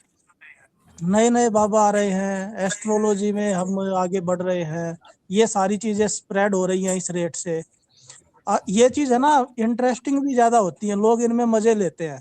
अभी जैसे हमने ये लॉजिकल बात करी है तो इसको देखने वाली पॉपुलेशन बहुत ज्यादा कम होगी, बिल्कुल फ्रैक्शन में है। लेकिन अगर हम यहीं पे चारों लोग बैठ के, कौशिक जी, नरेंद्र जी, आदित्य जी, अगर हम चारों भूत की कहानियां सुनाते ना अपने अपने लाइफ से कि किसने कहाँ पे भूत देखा है, तो वो मिलियन में भी आ वीडियो जाएगा। वायरल होने में बिल्कुल टाइम नहीं लगता, वो एकदम से मिलियन में व्यूज आते हैं उसके, क्योंकि लोगों को मिर्च मसाला चाहिए जीवन में। तो नरेंद्र जी इस पे काम करने की जरूरत है, और ये जो हम छोटे छोटे अपने लेवल पे भी काम कर रहे हैं, तो ये छोटे छोटे प्रयास मिलके एक बड़ा रिजल्ट लेके आएंगे, ऐसा उम्मीद है। मैं तो होपफुल हूँ इस बारे में। कौशिक सर, आप बताइए, आप तो पेरेंट भी हैं, आप अपने बच्चों को जब परवरिश दे रहे हो तो कैसे आप ये मेक श्योर कर रहे हो कि उनका साइंटिफिक टेम्परामेंट बढ़ा रहे, उनकी क्रिटिकल थिंकिंग हमेशा इंप्रूव होती रहे? और वो भी बताइए कि इंडिविजुअल लेवल पे, देश के लेवल पे क्या नुकसान फेस कर रहे हैं हम लोग अगर लोगों की क्रिटिकल थिंकिंग बहुत कम है, वो सुपरस्टिशन में मान रहे हैं? और लास्ट में सर कुछ सॉल्यूशंस भी बताइए कि क्या सॉल्यूशंस हो सकते हैं, कैसे हम बदल सकते हैं इस चीज को? मेरी बेटी के साथ मुझे डिबेट करनी पड़ती है, क्योंकि वो यही है, सब सोसाइटी है वो उसको उसी ढांचे में ले जाना चाहती है कि भाई देवी होती है, उसका प्रकोप होता है, दर्शन कर लो, ये सब चीजें। तो वो मैं उसको धीरे धीरे, अब छोटी है 12 साल की, पर बहुत कुछ वो मेरे वीडियो मैं शूट करता हूँ तो सुनती है, या मेरे वीडियो सुनती है, आप लोगों के वीडियो वो थोड़ा बहुत सुनती है, मतलब मेरा कम सुनती है, इनका रेशनल मिश्रा जी का, आपका राजपाल जी का। तो धीरे धीरे, पर अभी वो बहुत छोटी है, पर आपको पता है कि मैं होम स्कूलिंग करवाना चाहता हूँ। अभी जैसे ही इधर गवर्नमेंट खत्म होगा 2 साल के बाद, अभी वो जा रही है क्योंकि उसकी सहेलियां है। पर मैंने उसको बोला है कि भी तू फेल होगी तो यहाँ पे पार्टी दूंगा मैं घर पे, तो कोई दबाव नहीं है, मेरे को मतलब ही नहीं है। मैंने तो पूंजीवादी राक्षस ने जो कुछ चीजों को चपेट में लिया है ना, उसमें मैं मानता हूँ कि शिक्षण, जो प्राइवेट एजुकेशन है ना, वो बहुत बड़ा उसका एजेंट है, पूंजीवादी डेविल का। तो एक नैरेशन मैंने बनाया है ऐसे वार्ता के रूप में, जो मैं मेरी बात है, तो वो होम स्कूलिंग में कराऊंगा और उसमें पूर्णता से। और मैंने कुछ अभी उसकी, मेरी आपको पता है कि मैं 13 साल का था, 12 साल खत्म हुए, 13 में प्रवेश, मेरी शादी हो गई थी इधर गाँव में, क्योंकि मैं जिस भारत की जो व्यवस्था है उसमें क्षत्रिय राजपूत बिरादरी से आता हूँ, तो उसमें ये अभी भी होते हैं, मेरी बेटी को भी लोग करवाना चाहते हैं। तो मैं साफ बोलता हूँ कि भाई ये बड़ी होगी, उसके बाद भारत भ्रमण करेगी, इसको 1 साल पूरा भारत भ्रमण करना है, मतलब मैं चाहता हूँ पूरी आइटिनरी दूंगा। कि भाई तुम धर्मकोट, पार्वती वैली, हाँ ये तीर्थन वैली, ऋषिकेश, गोवा और वेले, पूरा भारत, पूरा वो पूरा जो एक वहां पे पूरी दुनिया से लोग होते हैं, अलग अलग क्षेत्र के, अलग अलग थॉट वाले, वो सब करेगी। फिर अगर उसको जाना है विवाह संस्था में तो फिर सोचेंगे हम, क्योंकि उसका व्यक्तिगत जीवन भी है, तो हम इम्पोज तो नहीं कर सकते हैं। पर अभी वो खुद जीवन को नहीं समझ रही है, तब ये चीजें नहीं, ये मेरा क्लियर मामला है। दूसरा ये है, मैं एंडिंग नोट में ये बोलना चाहता हूँ जो भी सुन रहा है, दोस्तों, पुनर्जन्म, स्वर्ग नरक, कर्म फल, कर्म सिद्धांत, चक्रा, कुंडलिनी, एस्ट्रोलॉजी, न्यूमरोलॉजी, ये सब बकवास है। ये सब, इसमें कोई तथ्य नहीं है, दूर दूर तक कुछ भी नहीं है। जिस तरह से ये लोग आपको परोस रहे हैं, आपका एकमात्र लक्ष्य है, एकमात्र लक्ष्य है आपका लिबरेशन। और वो लिबरेशन नहीं, ये जो साधु बाबा आपको बताते हैं मृत्यु के बाद जो स्वर्ग नरक, वो नहीं। हमारा एक ही गोल था भारत में कि जीवन मुक्ति। जीवन चल रहा है, आदित्य मिश्रा कितना मुक्त रहते हैं जीवन के बंधनों से, बॉन्डेज से। ये ब्लू पिल सोसाइटी जो तुम्हें सड़ा हुआ जीवन देना चाहती है, उससे कितना नरेंद्र कंवर बच पाते हैं, राजपाल जी बच पाते हैं। यही लक्ष्य है भाई, परमात्मा। और ये थॉट भी पिछले 3000 साल का है, जब उपनिषदों से शुरुआत हुई। चूंकि आज हम सूडो साइंस की बात कर रहे हैं, तो मैं थोड़ा बेस देना चाहता हूँ इन्हीं चीजों का। तो तब ब्रह्म तत्व था यार, ब्रह्म की बात की है, वो कोई ईश्वर की आराधना तब नहीं थी। और आज जो तुम्हें ये चूना लगाया जा रहा है मार्केट में, उसमें सब ईश्वर है, स्टैच्यू है, ये सब है। ये तो कोई तुम्हें एक ही गोल में देता हूँ, लिबरेशन, जीवन मुक्ति। लिबरेशन मतलब जीवन मुक्ति। शब्द पे मत जाना, क्योंकि वो शब्द एकदम तुमको टिपिकल वो उसमें ले जाता है, भारतीय जो ये कल्ट वाले चूना लगाते हैं। नहीं, तुम्हें मुक्त रहना है जीवन से। मतलब तुम्हें एंटीनेटलिज्म को फॉलो करना है, तुम्हें शादी नहीं करनी है, तुम्हें मिनिमलिज्म को फॉलो करना है, तुम्हें कॉर्पोरेट के नरक में नहीं जाना है। अगर हो तो हो सके उतना निकल जाना है। अगर हो तो आदित्य की तरह कोई किसी के बाप की मजाल नहीं होनी चाहिए कि तुम्हारा विकॉप कैंसिल करे, हाँ, तुमको ऋषिकेश में कोई फोन कर पाए। तुम गवर्नमेंट नौकरी कर रहे हो साउथ इंडिया में, और अगर तुम्हें मजा नहीं आ रहा है तो तुम में वो दम होना चाहिए कि साला देहरादून में वो राजा जी नेशनल करके आसपास रहूंगा मैं, तो मैं छोड़ करके छोटी जॉब लूंगा, मुझे नहीं चाहिए हरियाणा में वो सब मुझे वो रिस्पेक्ट दे।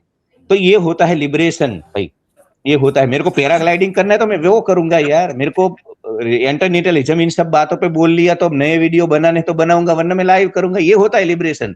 कोई दबाव नहीं है भाई इधर के मेरे को डालना है हर रोज।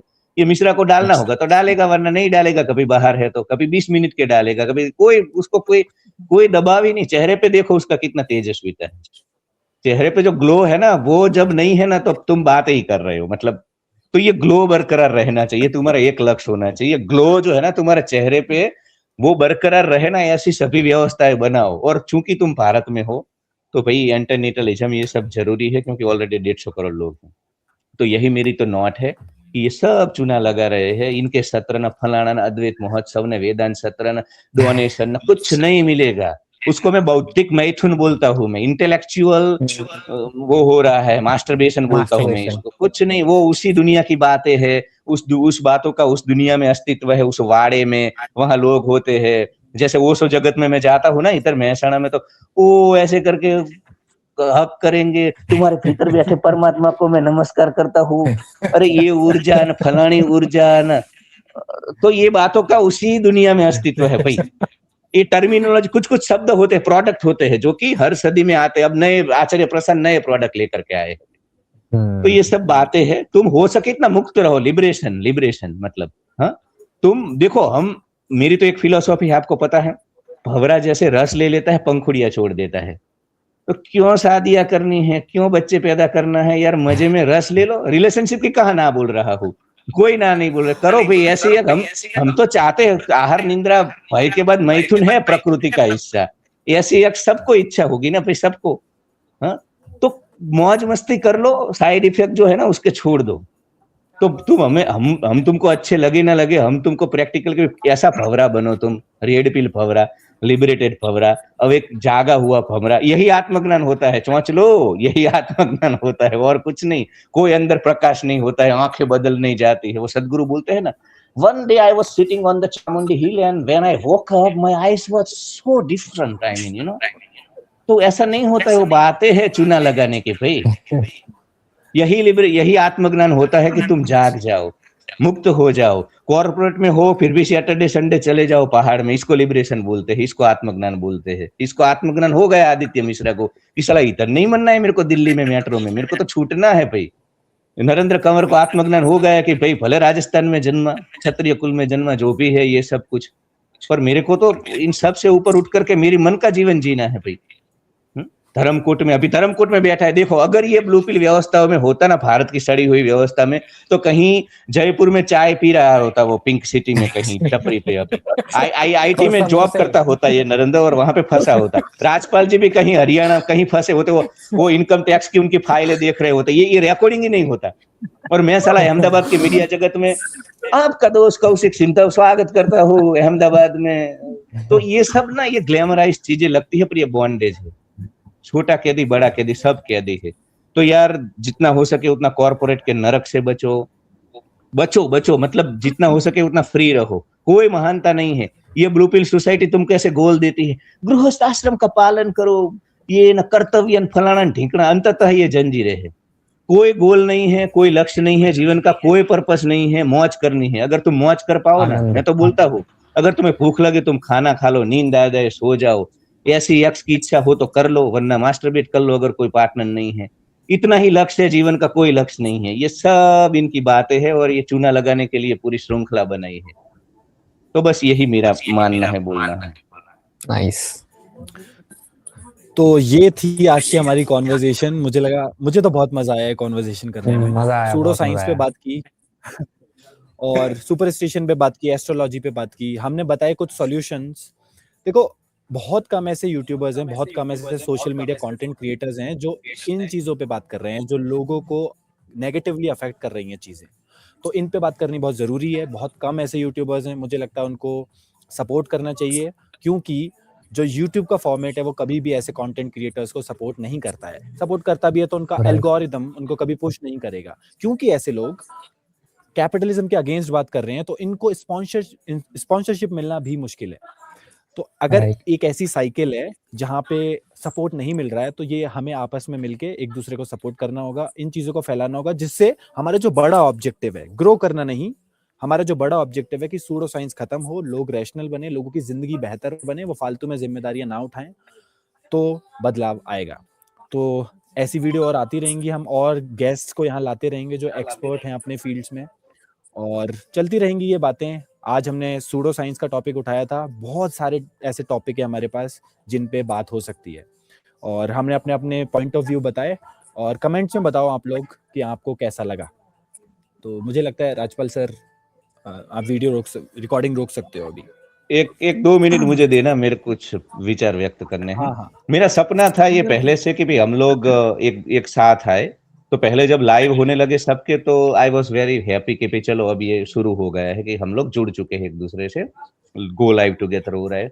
उसके बाद ये दूसरा चरण है कि भी हम चारों एक स्क्रीन में फाइनली आए हैं। आने वाले दिनों में हम चाहेंगे कि वो दूसरे लोग भी, भाई देखो 100% तो किसी की विचारधारा मैच नहीं होगी, ये एक्सचेंज रहेगा, डिबेट रहेगी, इसीलिए तो अलग अलग प्रकार की फिलोसॉफी है भारत में, पर सब साथ में है। पर मैं चाहता हूं कि इरिस्पेक्टिव ऑफ डिस्पाइट हमारे जो विचारों में कुछ जगह पे वो है, मतलब अलग अलग राय रखते हैं, हम साथ रहे, दूसरे लोगों को भी जोड़ते जाएंगे, खुले मन के रहेंगे। और ये आज तो शुरुआत की है, जो जैसा भी अनुकूलता है महीने में एक बार हो सके, पर कोई एक टॉपिक लेकर के हम चर्चा जरूर करेंगे। आज हम एक प्रण लेते हैं कि भाई महीने में एक बार तो कम से कम हम साथ में मिल करके चारों, और फिर दूसरे लोगों को जोड़ते जाएंगे धीरे धीरे। तो एक मेरे को ये मेरे अपेक्षा है यार, क्योंकि हमको हमारे साथ कोई नहीं है ना, हमारे साथ कैपिटल व्यवस्थाएं है ना, यूट्यूब की एल्गोरिथम है, हमारे साथ कोई नहीं है यार। मैं तो चाहता हूं कि जो हमारी ही कम्युनिटी के कुछ लोग हमको दुश्मन मान रहे हैं या गलती से, हम तो किसी को नहीं मानते हैं, हम तो मानते हैं कि हम एक ही नाव में सवार है, एक ही यात्रा के पंछी है, तो हम तो सबको अपना मान रहे हैं। थोड़ा बहुत इधर उधर हो सकता है, पर अंततः हम दूसरों को ही एक दूसरों के साथ खड़ा रहने होगा। कौरव पांडव जैसा, उनके भीतर मतभेद थे, पर बाहर कोई आता था तो 105 हो जाते थे, वो 5 पांडव और 100 कौरव लड़ते थे।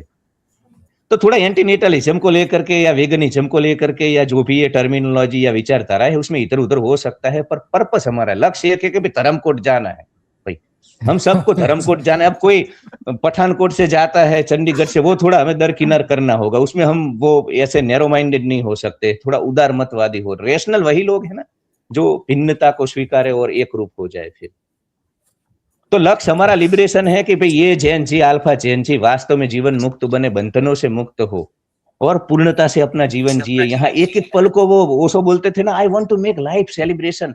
तो वो जीवन उत्सव तब होगा जब आप सभी मान्यताओं से, सड़ी हुई व्यवस्थाओं से ऊपर उठ जाओगे। तो ये लक्ष्य और आशा करता हूँ आप सब उसमें मेरा साथ दोगे, हम सब एक दूसरे का साथ देंगे और आने वाले दिनों में इस कारवा में दूसरे लोग भी यहाँ पे जुड़ेंगे इस स्क्रीन में, और ये कारवा चलता रहना चाहिए। इतनी ही अपेक्षाएं है। Love you all. बहुत बहुत मतलब कृतज्ञता व्यक्त करता हूँ, क्योंकि ये सपना था मेरे लिए, तो था 6 महीने पहले जब मैं सोचता था कि यार रेशनल मिश्रा हम सब एक स्क्रीन पे हो, राजपाल जी, तो आज वो फाइनली पूरा हुआ है। और thank you so much, we will continue this. Love you.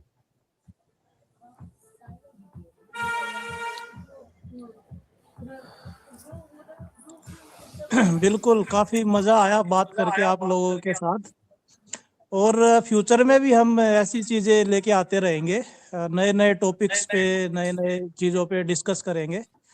बाकी अगर और कुछ आप लास्ट में बोलना चाहे तो, नहीं तो फिर इसको एंड करते हैं। हो गया ये काफी। एंड कर दो ये सर, हो गया। हाँ, रिकॉर्डिंग एंड कर देता हूँ।